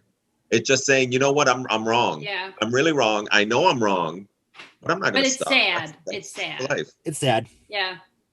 Right. And the rest of the album feels very sad. Joyful. It truly is. Yeah. And Rain doesn't feel super sad. It feels no, she's in love. Chill. Yeah. It's just quiet. Optimistic. Yeah. So I guess for me that is but it does fit, right? Because I agree that it fits definitely with the whole theme of, sort of exploring and exposing yourself. The first time I heard the album, Rain definitely stuck out as like more closer to like the classic Madonna hooks. Yeah. Okay. Well, after Bad Girl, we get another kind of hip hop beat, which is another one of Jeffrey's favorite spoken songs. She's talking again. My favorite line of Madonna of all time is at the end of the song where she says, "The next time you want pussy, look in the mirror, baby." I quoted that so much back in the day. Way too much. Yeah, that's a terrible quote. It's great. Oh my God, it's so great. The gays love it. The gays love it, but I don't ever want to hear Madonna say pussy. I mean, I feel like I've made that really clear. Like where she failed in where life begins, she made up for it with this song. Yes. All right. Okay. So sing to me some of the song, please. Okay. Now the first line. Spoken. The first line of the song. Doing the share voice. The first line of the song has helped me out a lot through my life, where she says, "Well, I've learned from experience that if you have to ask for something more than once or twice, it was never yours in the first place." Right. And yes, Jeremy. Well, of course it was never yours. If let's you had take that to heart. These are not deep things. Madonna. For me, it was. But okay, that's right. Yeah. And again, age appropriate. Yeah. And the chorus of the song steals from "Justify My Love." Yeah. As do the spoken bits. But first listen to this song, I fucking loved it. Really? Even though you don't like her spoken word and the whole thing. It wasn't that I don't like her spoken word. I just thought the things she was saying were stupid. No, I just thought it was like this new phase where she was just gonna talk and sing, and it was kind of it just was weird. Yeah. Putting into context, I guess I would have been 17 when this came out, and I did, coming from a troubled home, I did often try to beg these people to love me that didn't. So, that line did mean something. Of course, we're not there anymore at 46. But what are some of the other lines of the song? So she speaks it, and what kind of a beat is there going on? Like a beat, or it's got a good beat. Okay. Oh, okay. Is it like Sinead when Sinead does her kind of rappy spoken word? No. Okay. All right. Well, then I don't think I'm gonna like it. It might sound dated now. I mean, it still sounds good to me, so I don't really think about it that way. But it's one of those beats that everybody on their brother used after a while. So, but she definitely was one of the first people to do it. So I don't know if she gets her respect or due for that, but she definitely was one of the early adapters of that. I feel like for many Madonna albums, from this point forward, she kind of was the early adapter for a lot of things, and then everyone did after. I almost feel that lasted through Hard Candy in some ways. Yeah, Gentlemen, David, Roberto. Yeah, what did y'all think of Waiting? I like Waiting. I like the remix better. That with Evercast or Everlast. Oh, Right. well, I would probably like that one better too then. And it's got that little rap in it. Yeah. Yeah. Is she rapping it or is No. He is. Everlast. Oh, thank God. Okay, yes. Oh boy. David. I love You it. liked I love it? the Okay, song. all right, I don't have all an right. issue with Waiting. I like waiting for you. Just waiting. I feel like I didn't mind this song, but I can't really remember it. So I'm assuming it didn't do well, in terms It wasn't a single. Yeah, it was more like yeah. Yeah, it was like was it the B-side to Rain or something? The remix? Yes. Yeah. So This is maybe a they had track. planned it to be a single or something. I don't know. Yeah. Because I don't know why they would do a remix of it if they, I don't know, whatever. Because it's Madonna and they remix all her songs. Yeah. And bitch wants some money. And remember, if it's Rain at the time, that's a ballad, which means there might not be a remix to it. So let's give something for the clubs. Yeah. And Were there at that time it was, remixes? and let me tell you, it was a long drought after like Fever. So there wasn't really too much. Thank God that's when Goodbye to Innocence leaked. Up down to the clubs. That was it. That held her down till the Remixes of Secret came out. Yeah. Because that Up Down Suite. So good. That's my workout song because it's like 12 minutes long. I've heard I love it. I'm like down, up, down, up, Oh up, God. down, up, down. Up, I'm gonna take Ann Fearman on a road trip and just listen to the Up Never. Down Suite. Yes, And please. put child locks on because otherwise I'm jumping out. All right. So then we move on to Thief of Hearts, which if you listen to us, I had an album called This in 2011, and I sampled the breaking glass sound in my song This, where I say, "My name's Jeremy Gloff, bitch." So that's stolen from Thief of Hearts. So the copyright police can come after me. Sure. So this song was clearly about Warren Beatty, correct? And Ned Benning. God, she's bitching about two old people Yeah. getting together. Like, come on, Madonna. What the fuck? You're everything right now. You don't want that old dick. Oh, so weird. She don't want to lose the old dick either. She would rather dump. Yeah. Oh, well, true. Yes, yes. I mean, that's what it came down to, right? Like Was ego. I recently saw an article about over that. all the women that Warren Beatty fucked. He's like fucked like Oh, everybody. yeah, yeah. I mean, I like kind of Annette knew that he. Bening landed him. Like, that was one of the things that women talk about in terms of, like, how cool Annette Bening. Oh, you Not know her he didn't stop talent. fucking, please. Oh, I know. But still, she got him to marry him. She got the ring. He got the Right, she ring, got but the you know ring. he's been until that shit stops Sure. working. He'll be fucking everybody. Yes. He's dead now, isn't he? No, he's still alive. He's still alive. Oh, God, gross. All right. If he dies this week, you killed I him. wonder if... Oops. So what do you guys think of Thief of Hearts? So I thought it was Sing filler. it. Sing Filler. it. funny. You're a thief of hearts. And now you have to pay. Which leg do you want me to break? Stop, bitch. Now sit your ass Sit your down. ass down. Oh my God, come on. How great. I don't know this. What about the middle? And then you do it. She You takes- take it. She screws it. She fakes it. She screws. You're over. You can't take it. Oh, boy. Then you'll be sorry. Ah, scary. Not this time. Yeah, see, this conversation is making me actually hate the song. I Oh! was okay with it. I mean, I was is okay this with it until today. Brandon's song? Is she like sexually assaulting somebody? Probably. Probably. It was okay to do that back then. Right? It really was. It really, especially if you were a woman. It was encouraged. Honestly. I like how she calls her Susie All I Homemaker. remember. Susie. Oh. Like, who says that? Madonna does. Susie Homemaker. All right, let me just say that's as bad as when Lana Del Rey talks about how green Lena. my valley or whatever that fucking show from the 50s was. Like, bitch, you're not watching that unless you're hanging out in a nursing home. So weird. These are random things to be calling out in a song. Well, I thought this song may be filler, but I just loved the bitchiness of it. I love a good You think bitchy it's a moment. Filler? Is it a filler song? Did it not I mean, it didn't. Oh, I don't know. It's loved. It really is. It's The very fans house. really love it. Okay. It's cunty. It's cunty. And Yeah. it deserved a remix or something. It should have been played out in a club. Could you imagine a deep house remix to this? And just that glass breaking left and right. Oh, My God. awesome. That'd be awesome. And then This is just on a loop. opportunity. Sit your ass down. Sit your Bitch, ass bitch, down. bitch, bitch. Which leg do you want me to break? Yeah. Oh my God, gross. Isn't she like 99 pounds? Like, come on, Madonna. Are you going to yoga my break my leg She took through off those yoga? ass implants, so Oh, good for her. Good for her. Especially. Oh, really? The new ones? yeah, I guess so. I heard her ass is back to normal. Oh, Oh, that's good. I didn't realize you could take them out. Yeah. All right, so we move on to the next song, which is another deep house track called "Words," which I love this song. You don't like it, Jeffrey? Oh boy, I hate it already. That's Yeah, I always found it to be more filler.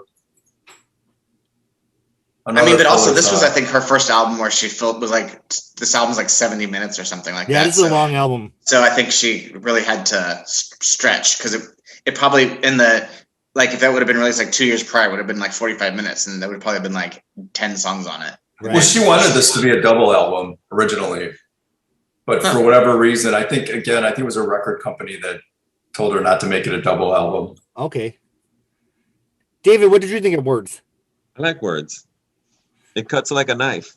Do you know what I love is the middle section. Friends, they tried to warn me about you. That middle section, I love it. Yeah, that's cool. You can tell she wrote the lyrics for this one because they're like so bad.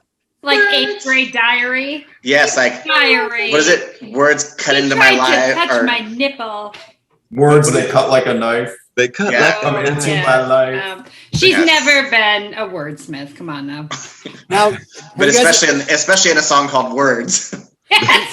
It's especially notable. Not her strong suit. No. have you all ever heard the demo where it actually has like a more classic Madonna melody? No. Okay, I'm gonna drop that in the chat also. There's a version that's much, and she sings it more like in her more full, like a prayer voice, kind of. Mhm. Is that from the Rain tapes? Yeah. Those were like in really bad quality when they leaked the first time, and I think they're in better quality now. But Yeah, they are. So I'm gonna drop that in because I want to see what you all think of it. okay. I love it. I love these songs just because the time and place. It just takes me back to that time. Life sucked, and I had these songs to escape into. I feel that way about Counting Crows. Right. You Oh, know, good like times. it's right. It's a summery sunshine. Ooh. I never heard of It's a them. circa 94. No, you summer. have you. What? I'm kidding. Okay, but also I could see that too. Because I mean, I knew there was one Counting Crow are fan. they out like there. the Nickelback of the '90s? Maybe? I'm not sure. They But needed to honestly, have more Yeah. hits to be a Nickelback. I love them. They just that weirdo that with the stupid fake hair. I just love them. Oh God, good times. Well, someone needed to. Many women have loved him, which is I saw them in concert here in Tampa. You did not. Yeah, a couple years ago. Did he have his stupid Yeah, he was spongy fake? They have a new album out, actually, in there. I know. I've been listening to it. Well, I Any listened good? to it once. Though it's only like 5 songs, so I wouldn't call it an album. And then there were like, I would say 2 of them were pretty good. They weren't like anything great, but they were nostalgic. Okay. And that's all I'm going to ever ask from them. Again, they're not brilliant, but they do take me back. That's the important part, right?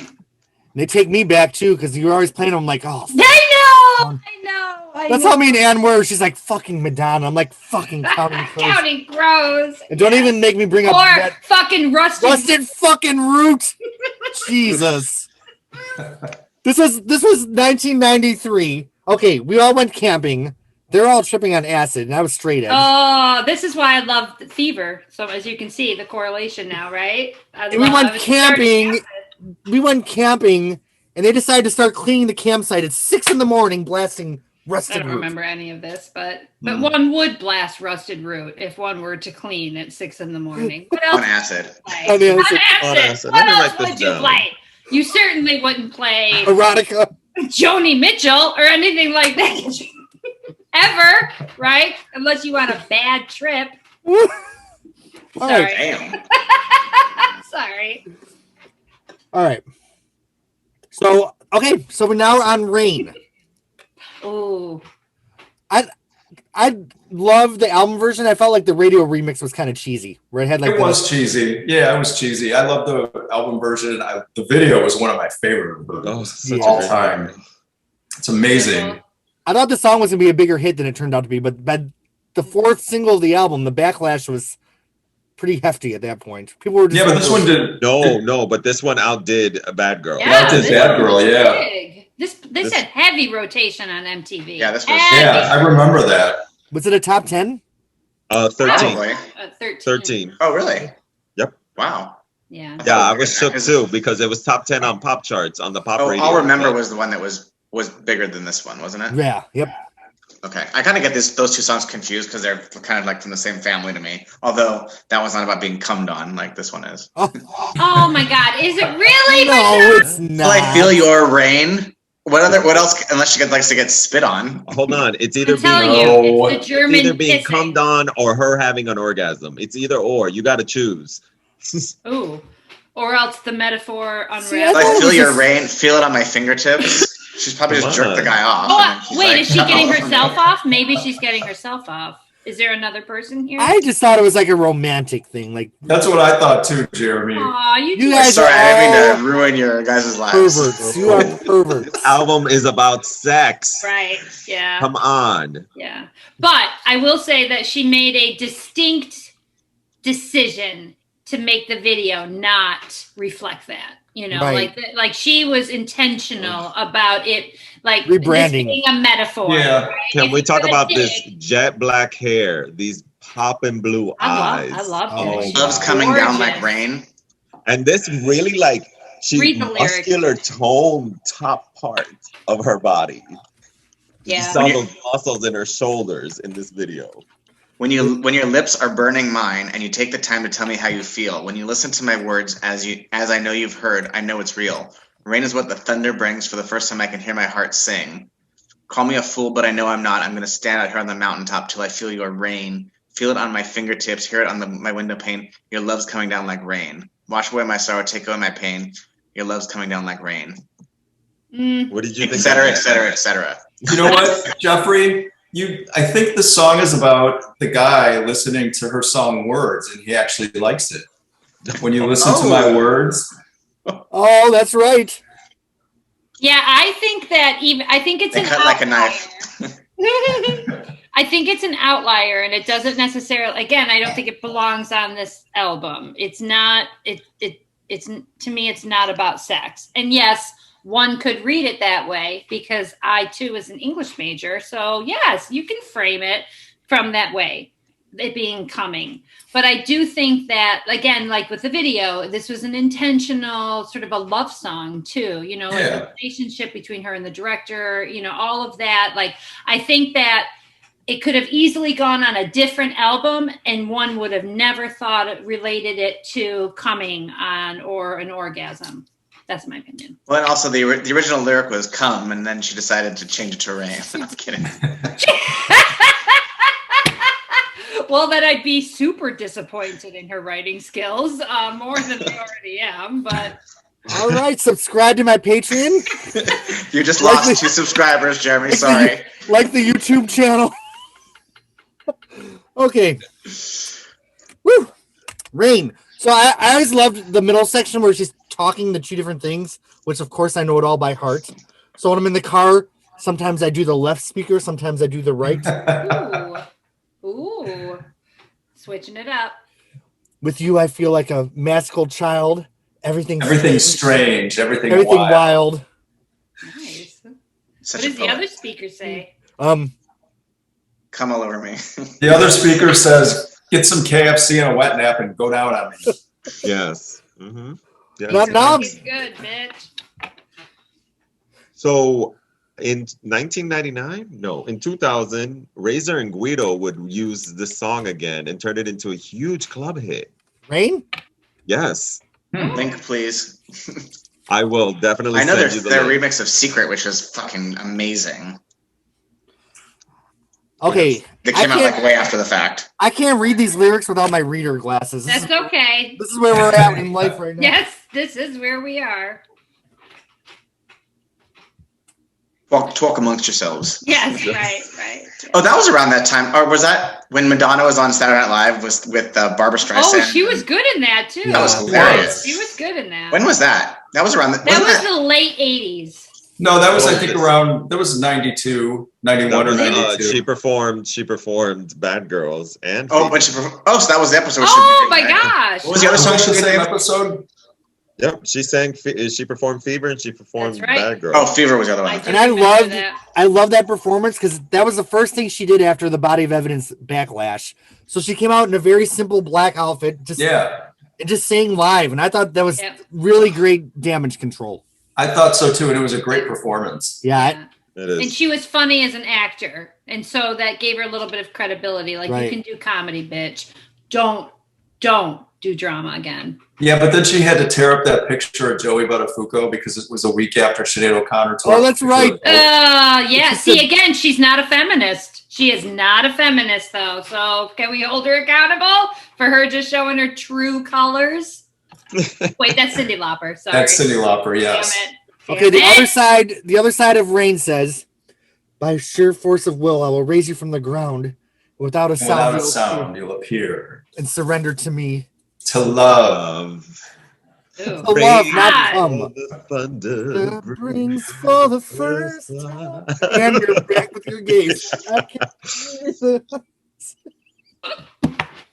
Oh, It's so Madonna. beautiful. It's such a great song. It is a Great good song. video. She looks so beautiful. And I that do was want to like, hear that remake. that's when I will just read one more lyric of the song where it's "Rain, I feel it, it's coming." Okay, all right, yeah. Feeling it's coming. Yeah, Love's coming down like- it's not rain. Yes. I never in my life, that never even crossed my mind. You're welcome. Actually, that never. What can I say? Indeed. I was like, what did y'all are Either. busted. What did y'all think it was? No, No, not our Madonna. I did love that 3-part harmony. That was the time of Wilson Phillips, if you remember. I always Yes. wondered how they would have sounded singing Rain with Oh, I love the version of Rain Jeremy on the loved Wilson I Phillips. love Wilson I don't know Phillips. if I need to say that out loud, but yes, he loved them. They're how- cute. That's how I learned to harmony. Poor Carney. They always put her behind the piano, even though there's only guitars in the song. So Oh, cruel. boy. It's like what they did to Anne. Shit. Wilson from Heart. Thank you. Yes. You. Yeah, same thing. Just headshots only. But the thing is, Carney's no Anne. No, she's not. That's true. Definitely not. That's true. One is a legend. Yes, One yes, is just that's true. Yes, yes.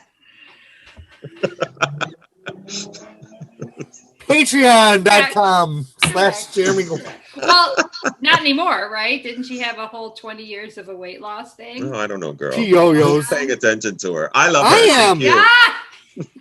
I watched China. Hear me say, David, that Jeremy loves Wilson Phillips. China has her California Preaching YouTube channel where she Really? talks about the gospel every day. It's Cal Preach. Ew. Ooh. Wow. It's so bad. Gross. It's But bad. her parents are She's still free. married to Billy Baldwin. Yeah. Oh, Yep. well, okay. Obviously. Poor choices. You guys don't watch Cal Preach? Patreon.com. Okay. How we doing? Do we need a little Filler break? time. It's filler time. Okay. So after the beautiful ballad about rain only Just rain. Just rain. comes a social justice song with a kind of what kind of beat would you Filler. say this is? Filler. That's what this is. She's talking about brothers and sisters again, like keep Oh, It's a chunky beat. I hate when Madonna tries to be one of the people. So this song is She called basically recycled "Keep It Together." Yeah, She did. you're right. She did. I've always thought of this as like Keep It Together Part 2. but not nearly as good as Keep It Together. No, Never. All right, sing it. Why is it so hard to love one another? Boo-doo, boo-doo, boop, boop. Love Wow. your sister, love your brother. I Oh, hate when she's Lord. preachy like that sometimes. Yeah, me like, too. Yeah. those Bitch, songs, shut those oh my God, those rebel heart, throwaways like a revolution and all. I hate when I was like, oh no. Rebel Heart is loaded with throwaways. I hate when Madonna does the it's such a burden to be famous. Oh, Yes. I know. Like, if it's such a burden, you can just retire and everybody will be happy. Right. Shut the fuck up, maybe once in a while. Stop posting nudies of yourself, you fucking weirdo. Yeah, like, oh, fame is so hard. Here's my tits. Yeah, right. Look at my ropey skin and my weirdly perfect tits. Gross. Well, this is a filler song, but I think it's Filler. probably the best filler song on this album. Mm. You know what? It wasn't until I watched it on the Girly Show tour that I was like, oh, it's cute. Yeah, because I can bop to it. How Donna does and it Nikki, fit here? Donna and Nikki put in some background vocals that weren't on the album that I loved in the Girly Show version. So that made me like the song more. Yeah. Yeah. How does it fit into the theme of sex? It's not. It's like a totally one. It's might as well be on a different album because it's not about sex at all. It's about it's social justice. It's just about don't why is it so hard to love one another and love your sister, love your brother. Yeah. Right. Yeah. I mean, I guess It's her Michael Jackson kind of song. I mean, her heart's in the right place. I think. I mean, she was definitely like into causes doesn't have like a way heart. before anybody else, and a lot for pop stars anyway in that For era. herself, maybe. But I mean, no, she was like really an AIDS activist. Yeah, she was a big AMPA. Yes. Before All everyone right. else All was. right. All right. And this is just an extension of this that, is in her my population, opinion. though, right? It was just damage control on her part, but No, I think I felt it was really I thought the song good. was genuine. Did you guys not feel it was genuine? I No, do. I thought it was genuine. I feel it was genuine. I'm just being a bitch. Madonna fake? Never. Never. That came later. No, I mean, I know, like, she lost a lot of friends. Like that, like that really was terrible and painful, and I know that she was, especially like with Keith Haring and Basquiat and all these, right? Like, he died of heroin overdose, didn't he? But still, my point being, all these people dying at the same time, So I do think that, yeah, she's always been certainly an advocate of the LGBTQ plus community, right? Even as she sometimes is a total fucking dickhead about things that, as a cisgendered white, obnoxious fucking woman who's in her 70s now and, is getting Social Security. And so it's only worse. I know, I'm just being ageist. Why is it so hard to love one another, Anne? I know, you need to listen to Trek. It is hard. It is hard. I think she feels the same way I do, though, like about other people, of course, not about herself, but, The only way I felt that this did fit the album is that I think at that time, like with the sex book and stuff, she was dealing with a lot of underground counterculture stuff. So just that kind of theme of acceptance that kind of permeated through her whole thing. Because she did go to visit her friends in the hospital when it was a lot of people perceived it dangerous to be even near someone that had AIDS, right? This runs into the next song. Right. Yeah. So It's a nice segue. So going into the next song, which was based on a piano piece by Gershwin, was it? There's a classical piece of music that this is based on, but the song's called In This Life, and it is about her friends, blatantly about her friends that died of AIDS. So at that time, to be a pop singer, like now every pop singer under the sun is really utilizing their gay audience for marketing. Back then, Happy Pride, y'all. Pride, yeah. Limited edition orange colored CD coming out, or rainbow colored CD. A rainbow color. Yes. Yes. Limited edition, buy now, click here. Everything. Mhm. But at the time, it was really looked down on to support Gays. What year is this? 92? 92. 92. Yeah, it was changing by It's then. not 82. Let's make Yeah, it's not 82. No, it's not 82. Exactly.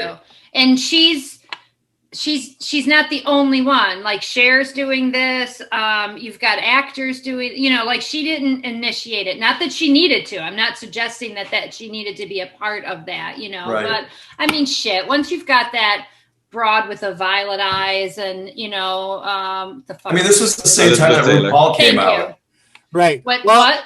This was When the what same came time that RuPaul came out. Yeah. Right. It's I mean, we are firmly, like, the 90s came in fast, you know, and there were a lot of changes that were real fast. I mean, at this point, we'd already had the Real World, you know, like, people are, right? We'd already had, you know, like, a lot of things that, so, and again, I'm not undermining the things she's done by any means, because I do really think she's very representative. I just think that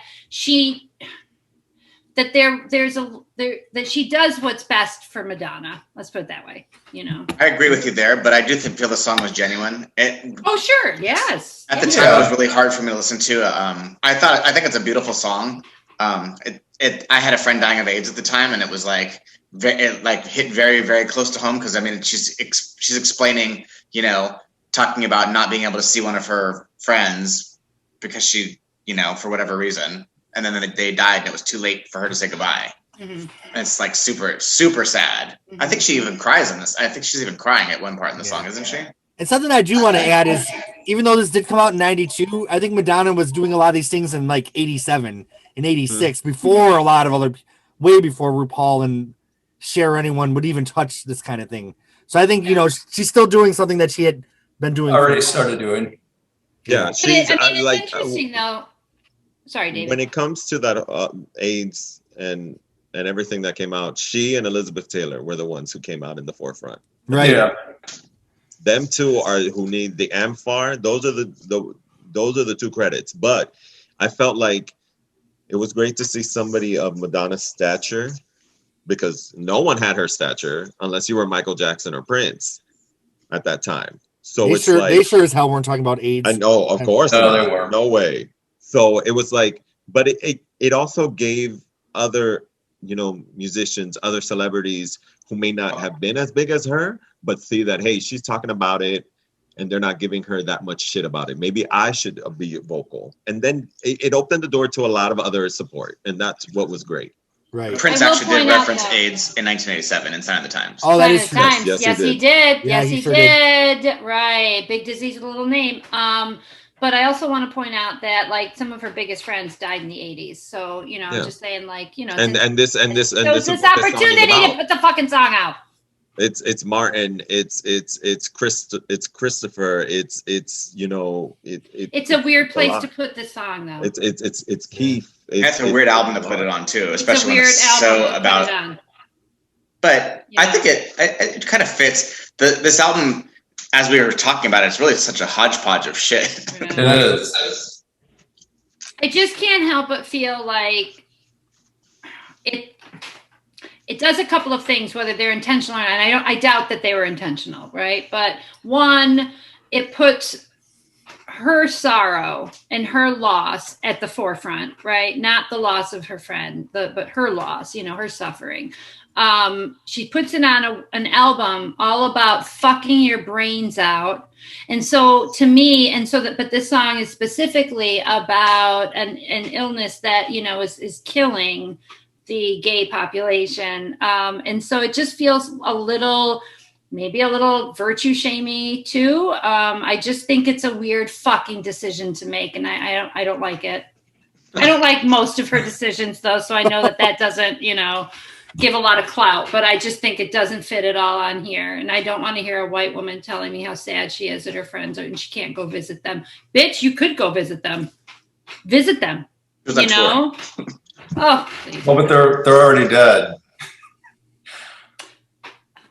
Well, see, then, you know, like, all pressure has been removed, right? Like, whoops, you know, right? Like, I can't. Some guy came down on her like rain, and she had it all over her. She was all over her, and she couldn't go visit, you know. Now, I do have to ask this. I think I asked this on a previous podcast. Did any of you watch that miniseries on, I don't know if it was HBO or Netflix, It's a Sin, about... no, I haven't seen it yet. It takes place in, is it Canada or in England? London. London. I mean, I just thought it was beautifully done. And it reminded us so much of us when we were younger. Like, I just had can't watch, like, AIDS movies. They just make me too sad. Destroy me. No, yeah, it's hard. I watch something once, and then I won't even like, oh, Yeah. And the stupid ones, like Longtime Companion. I can only watch it once. I'm Oh, definitely not God, watching yes. And the Band Played On. Yeah. I watched Anything it Oh out my of the God, that 80s movie destroys me. or the 90s is really painful to watch. Yeah, really fucking painful. And It's My Party. Have you guys seen that one? Oh my God, yes. Don't see it. I can, like, I'm gonna probably start crying. I can never hear Dolly Parton's "I Will Always Love You" again because the scene where he's about to die, they play that song. It's like, okay. Anyway, So painful. It's so painful. What's the one? It was a play first, and then they made it into a movie, and it actually Angels in America. Oh my God, I hate all of you. I know Angels in America. I used to teach it. I will never teach Rent because Rent is this low fucking budget Disney Plus shit, but that's a different story. Are you saying it's low rent? Oh, it's so low rent. It's so low rent. But Jason Alexander actually was in it, and he was incredibly amazing Seinfeld? in it. No, it's a movie where these friends come together, and a couple of them have AIDS, and I'll figure it out. Is it The Natural Heart? No, that's something different. It'll come to me, but that one is fucking heartbreaking. But the guy who stars in Angels in America as Pryor is also in that. He plays a blind guy. I love that guy. I watched this movie. I can't think of the name, but I watched. They all got together, and then you know what? The funny thing was, they all died before the people that had AIDS died. And it's so telling the story. Right. The one guy that's left, and he was a dancer, and oh my God, it's just a fucking remarkably beautiful. It was good. I see it in my brain. I can't think of. I can't believe I can't think of the name of it, but it's amazing. Oh, but that blind guy was yes, he is. Like, I still see him in shit, and I'm like, you've got the most beautiful hair. Oh, yes. Anyway. It's interesting because when I watched the It's a Sin and then even listen to this album, I think of like the internalized trauma that I have from growing up, because I remember just sitting and getting an AIDS test and just being so scared that someone was going to walk in and see me there getting tested. Yeah. And then waiting the 2 weeks. 2 weeks, yeah. And I remember like one time I had these bumps on my tongue and I thought for sure that I had AIDS. And I went and paid $100 and I was poor. I paid $100 for a doctor to tell me that I have taste buds on the back of my tongue. Because you were so scared that you would terrified. Just look in the mirror and try to find a bump and see what your tongue looked like. So I think kids these days don't realize. No.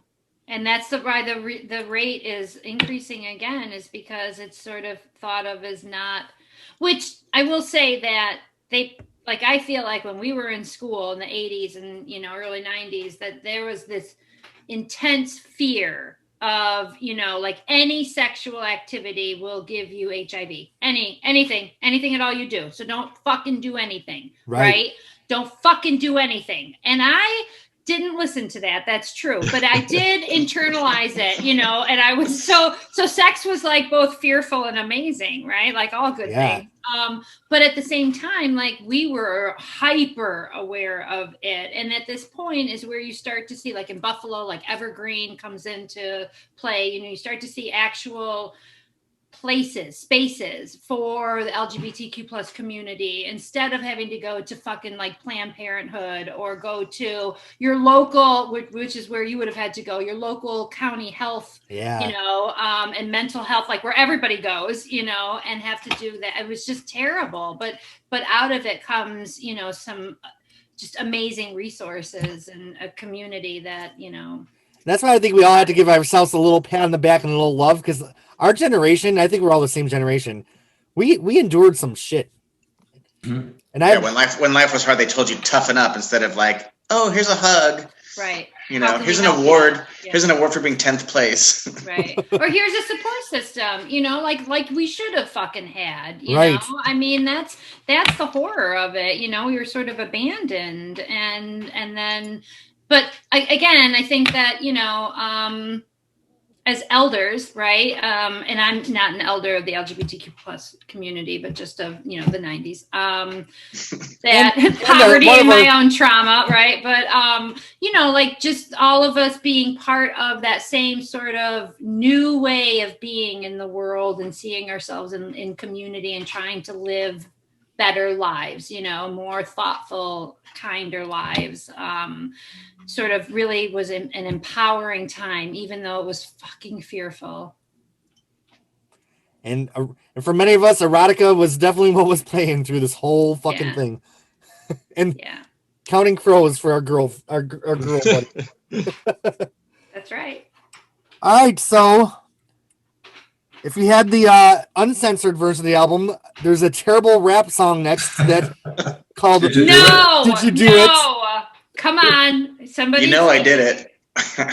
It's Madonna's not even on it, really. It's just she was producing, she had just launched Maverick, the record label, and so it was going to be one of her, I don't know, maybe the album did come out, I don't even know, but like it was some band that was like going to be on her imprint. Okay. Sort of like Prince had Paisley Park. Yeah. And, so she tossed them onto her. Yeah. You know what this song was always like to me? You know how on a sitcom when they want to do a spinoff, there's an episode with characters that have never been on before? Yes. That was this song. Totally. All right, can somebody sing it, or is it that bad that you don't even? Well, it's the music from the song "Waiting," which is the guy rapping over it. It's got the beat of "Waiting" and these two rappers. The first lyric is "Tick tick tock, hoe is on my jock. I did her in the limo as I went around the block." Ew. I will make a confession. I don't like when men call their penis a jock. There's nothing sexy about that. I went and from I my bought. Perspective. I went and I bought the version without "Did You Do It," so I didn't have to listen to it. I'm skipping it, right?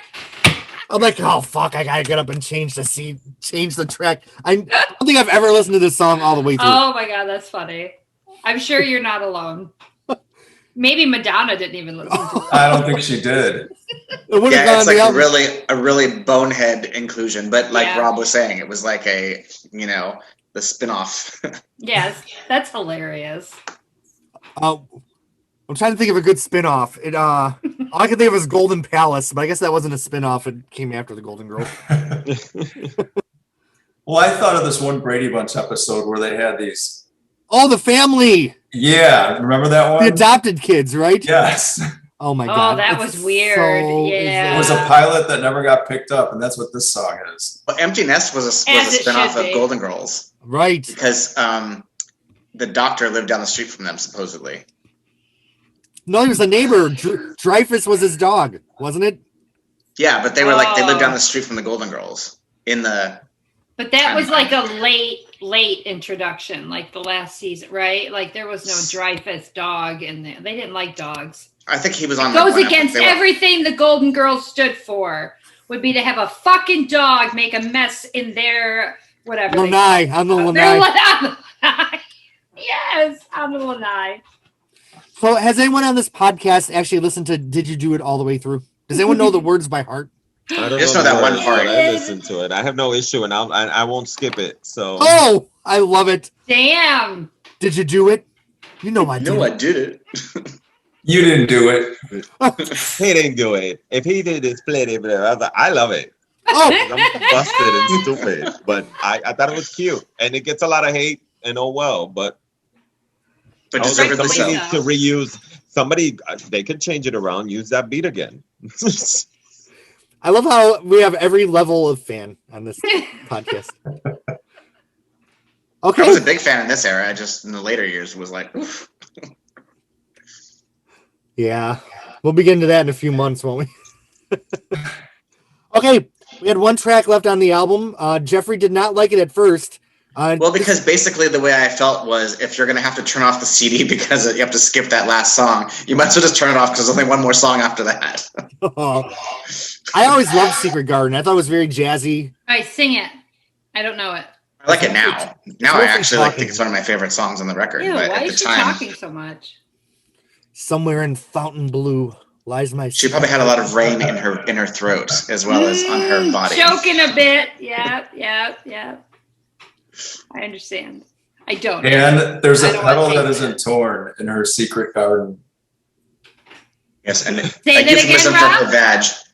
Clearly. There's a petal the petal's her clit. Oh, the petal. A petal that isn't torn. Yeah. Heart that will not harden. Ooh. Sounds like she's struggling in sex, actually. These sound a place where you can be born. Ooh. Oh, yeah, that would be your vagina. Yeah, we got you, girl. So it ends with her singing about her amazing vagina. Yes. To whom is she singing? Do we know? Like, does she have like? Is It's she an ode. It's an ode she to her secret treating garden. her audience to recognize that her vagina is supreme? You know, it's just a weird space to end with. I think, but that's just me. The original title was Annette Bening's Secret Garden, and then she Oh, changed it God. at the last minute. So did y'all like this song? So Jeffrey, you like it now? Oh, I love it now. I think it's great. Ooh. It's cute. But It's again, real cute. that beat where it's like, there's a word for it. I don't know what it is, but it's like, It's syncopation. yeah, maybe that's the word. Yeah. It's like, it's like a little bit off. It was a brand new sound at that time. Yeah. And like now it's very commonplace, but at the time I was like, this doesn't sound right to me. Rob, what do you think of Secret Garden? Oh, it's one of the better tracks on this album. Yeah, I thought it was a great song to end with I do too. Why? because it ended on a high note. Yeah. Yeah. Okay. It is a pretty All right. good last album track Is or it? last track. And she does very good with these album closers, let me tell you. Yeah, I had to agree. Not so much So with it's got a good Gone beat. and Easy Yeah, Ride. it's not a sleeper. Okay. All right. I assume because she was talking it like it was going to be some gross, quiet, No. sexy talk. Okay. I actually like her talking songs, and she never really did it much after this album, did she? No, that was it. Well, since she did like 6 Oh, no. songs, that seems like a lot, right? Yeah. Yeah. She's talking and singing in bedtime stories, so we'll see that a bit. Yeah. Yeah. But that's the Bjork influence more Yeah, than that's true. Madonna is speaking. That's the Nelly Hooper and Bjork. Yeah. influence right Yes. Oh, what I do to go back to 1992. Oh my Good God. times. No But way. then on the other hand, it's like, fuck no. No Yeah, I don't want to do that again. way. Mm. Mm-mm. I Yeah, will glad not to be here. survive it. Mm-hmm. Indeed. All right. So now, before we pause, and we'll continue talking after we pause, but we had to rate Erotica on a scale of 1 to 10, 10 being the highest, 1 being the lowest, and we'll let you go first. Oh, all right. Well, I'm, not to give it away, but I'm probably going to give the lowest score here. I Spoiler try alert. to, yes, right. I try to rate it by how many songs I actually like on the album. And since I seem to only like maybe 3, I'm going to give it a 4. No, I'm going to give it a 5. I'm going to give it a 5. That's good. All right, Rob, On a scale of her albums, just in general, I give it a 6. a 6? All right, David, I give it an 8. Jeffrey, 7. and since it's a pivotal part of my history, I'm giving it a 9. Nice. Ooh, I'm giving it a controversial. fucking 9. Yeah. Too much. It's like tipping 40%. All right. You're going to embarrass the person, the server. That's okay? because you decided to give her a 5, so he needs to cancel No, he you would out. have given a 9 no matter what. No matter what, because he is voting with his heart, not with his head. I actually thought I liked this album more until I listened to it today. And as we talked about it, I was kind of like, oh yeah, I really like that song. That song's not so great. That song's not so great. Now that I think about it, yeah. So let's talk about Erotica. What is it? It's going to be 30 years next year? Oh my God. Mhm. Where do you think the album is looked at today? Because kids actually are kind of rediscovering it, aren't they, a little bit? I've seen a few Yeah. articles Do about kids it. even like Madonna though?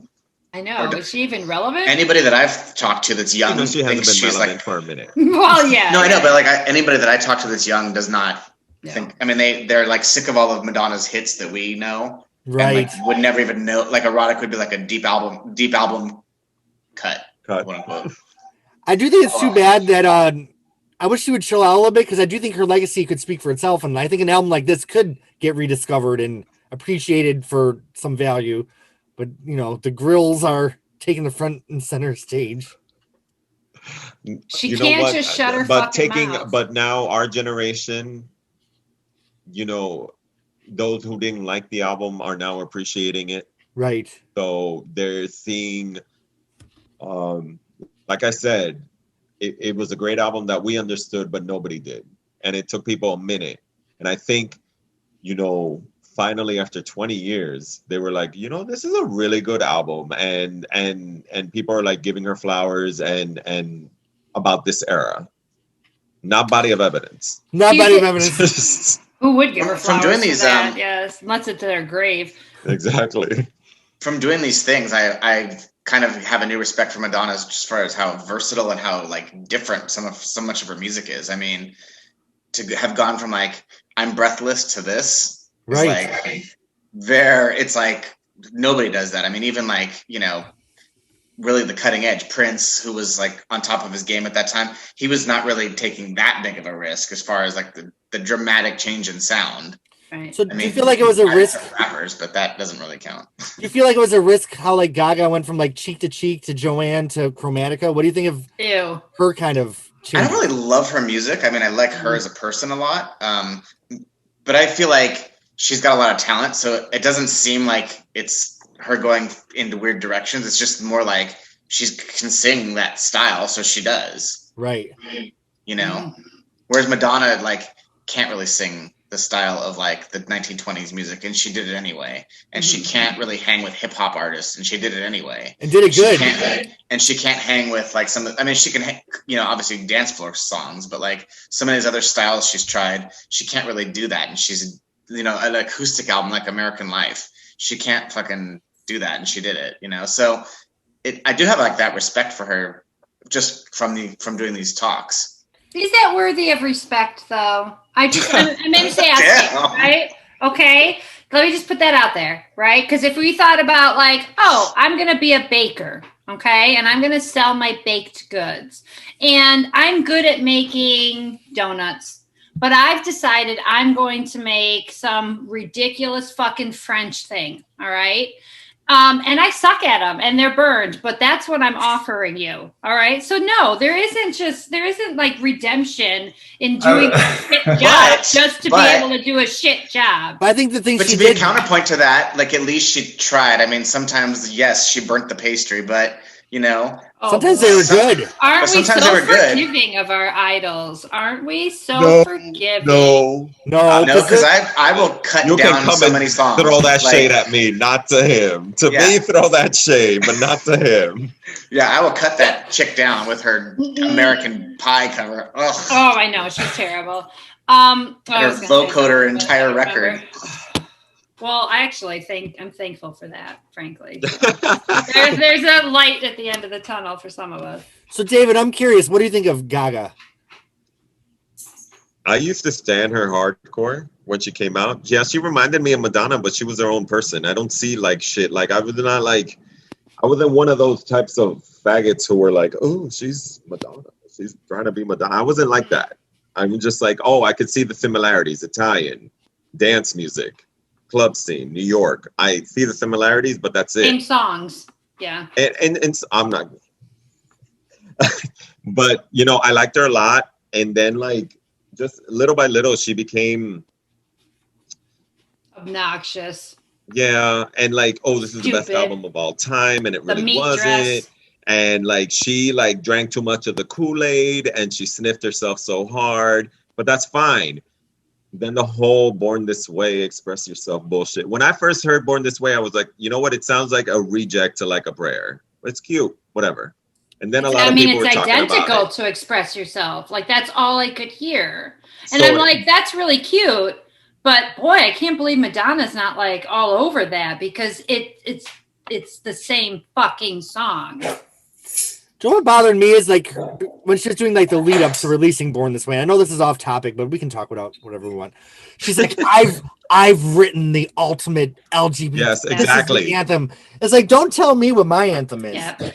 Yes, I agree. And now there's cisgendered white woman who's like, let me be your, your messiah, right? And again, I'm a cisgendered white woman, and I don't fucking want to hear myself, like I don't want to hear some idiot who buys shoes that she can't even fucking walk in to a show, all right, and has to be carried in. If that isn't like oh my God.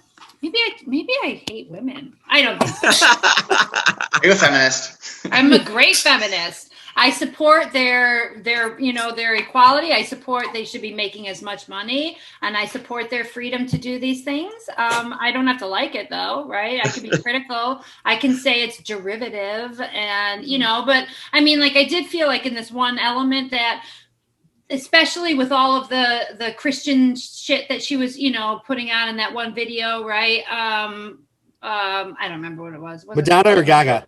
Gaga. Alejandro. Yes. I mean, it was just, she's so derivative. And like, maybe it's like she got together with Bjork, right? Clothing wise, it's Bjork. And then music wise, it's just Madonna. Is it clever to be able to, put together two different established musicians? I don't know. I guess so. I guess we're calling that clever. I mean, Madonna did it a million times. And Rob, what did you think of Gaga? I'm just curious.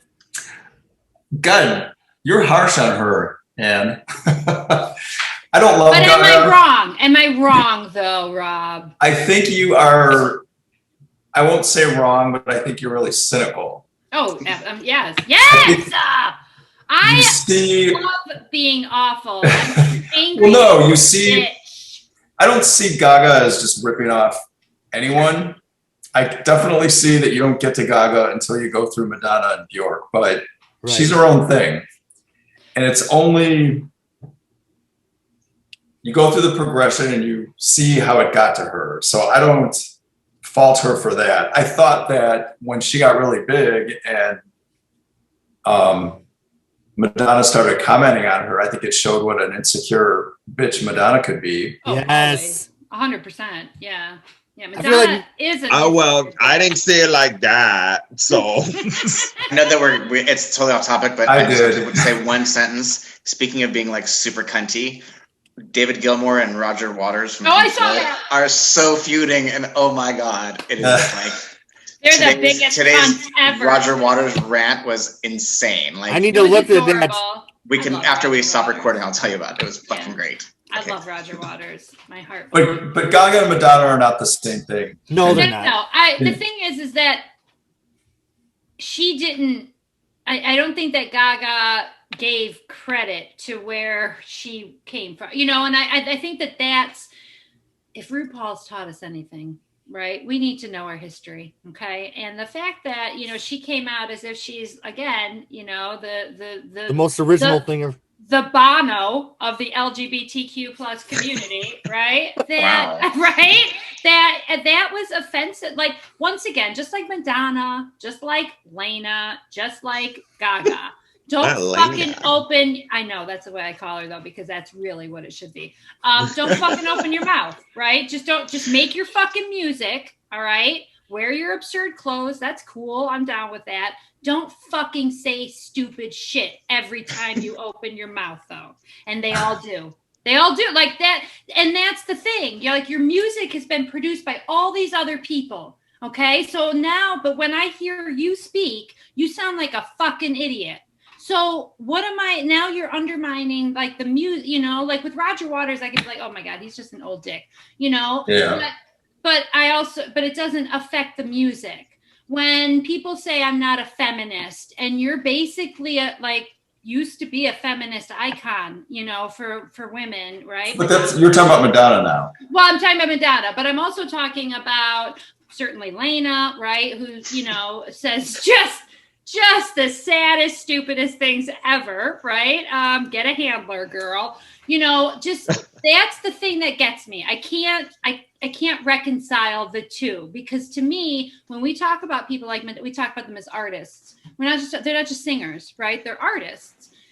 You're not an artist. Well, I'm not going to say that, right? You've undermined your actual art, though, when you are fucking stupid, as far as I'm concerned. Okay. And so to me, I can't separate the two. But again, I'm an evil bitch. Maybe you undermine your persona and your message, but I don't know if you undermine your art. I think the art's going to be what it is, no matter what. Yeah. And we've had discussions like this about, like when our idols are terrible, right? Yeah. Terrible. Morrissey. Right. Yeah. Oh my God, right? I mean, the thing is, I've never had an idol. The closest is probably Leonard Cohen. And I don't think he's ever done anything bad. So I'm good with him. But also, like, I don't give a shit about any of these people either. So Madonna can do whatever the fuck she wants. Lena can be whoever I embrace that, But I also think that if you're going to put yourself out there as though you are something, okay, and you define that something, and you define it as separate from these influences that are so clearly present, then I just feel like you're inauthentic. You're false and you're lying, and that harms the credibility of your music and what I consider, an artist in terms of music. Well, the whole reason I brought this up is because I felt just like to be a dick. I felt like Madonna's progression from album to album, it did feel natural to me, and it felt like she was exploring. It's just kind of on a journey to where she went next. I felt like Gaga more. It's like, okay, she picked a genre out of a hat. Okay, this is what I'm going to do now. Instead of it being like a natural journey. So I just felt like, they're two different artists. I just feel like the progression feels different to me. Who's that girl that did Skater Boy? Avril Lavigne. Okay, I feel like she and Gaga had the same trajectory. I don't mean that. I mean, like they both started out in this one very specific genre, where you unearth YouTube videos. You're like, oh my God, they were on state fairs, or oh my God, they were in supper clubs, thinking they were this thing, right? And then they create their personas, and that's fantastic. There's nothing wrong with that. But when you can no longer decipher between this persona, which is so not real and not something that is attainable, right? And you become a mouthpiece. You become a Bono, right? Like that's the worst fucking thing. I just like no longer, and you're a cisgendered white woman. All three of these bitches, right? And they're all making statements about changing the world with their music. And, calm down, okay? You are not changing the world. Like, you're making music, and that's cool, but you are not saving human beings. You're not out there, but she is. I would even argue that Madonna was saving human beings, because a lot of people didn't know where to turn in life, and they had Madonna's music to escape to. And I mean, I'm sure the younger generation, right? And that's what Lena and that's what Gaga are both saying too, right? Like, their music saves people. That's fine. I'm not disagreeing with that, but that doesn't make them saviors. Yeah. You guys, I don't mean to be abrupt, but I got to take off. Oh, so I'm going to bow out. Sorry. It's fun having you with us. Yeah. Hey, Rob. I'd like to come back. Yeah, please do. Add me on Facebook. All right. See you guys. Thanks. So, as expected, Madonna's Erotica album, a challenging album, so we had a challenging discussion about it. Does anyone have any final thoughts? I'm going to pause it so we can keep talking. All right, well, subscribe to my Patreon, like the YouTube channel, and we'll see you next month with bedtime stories.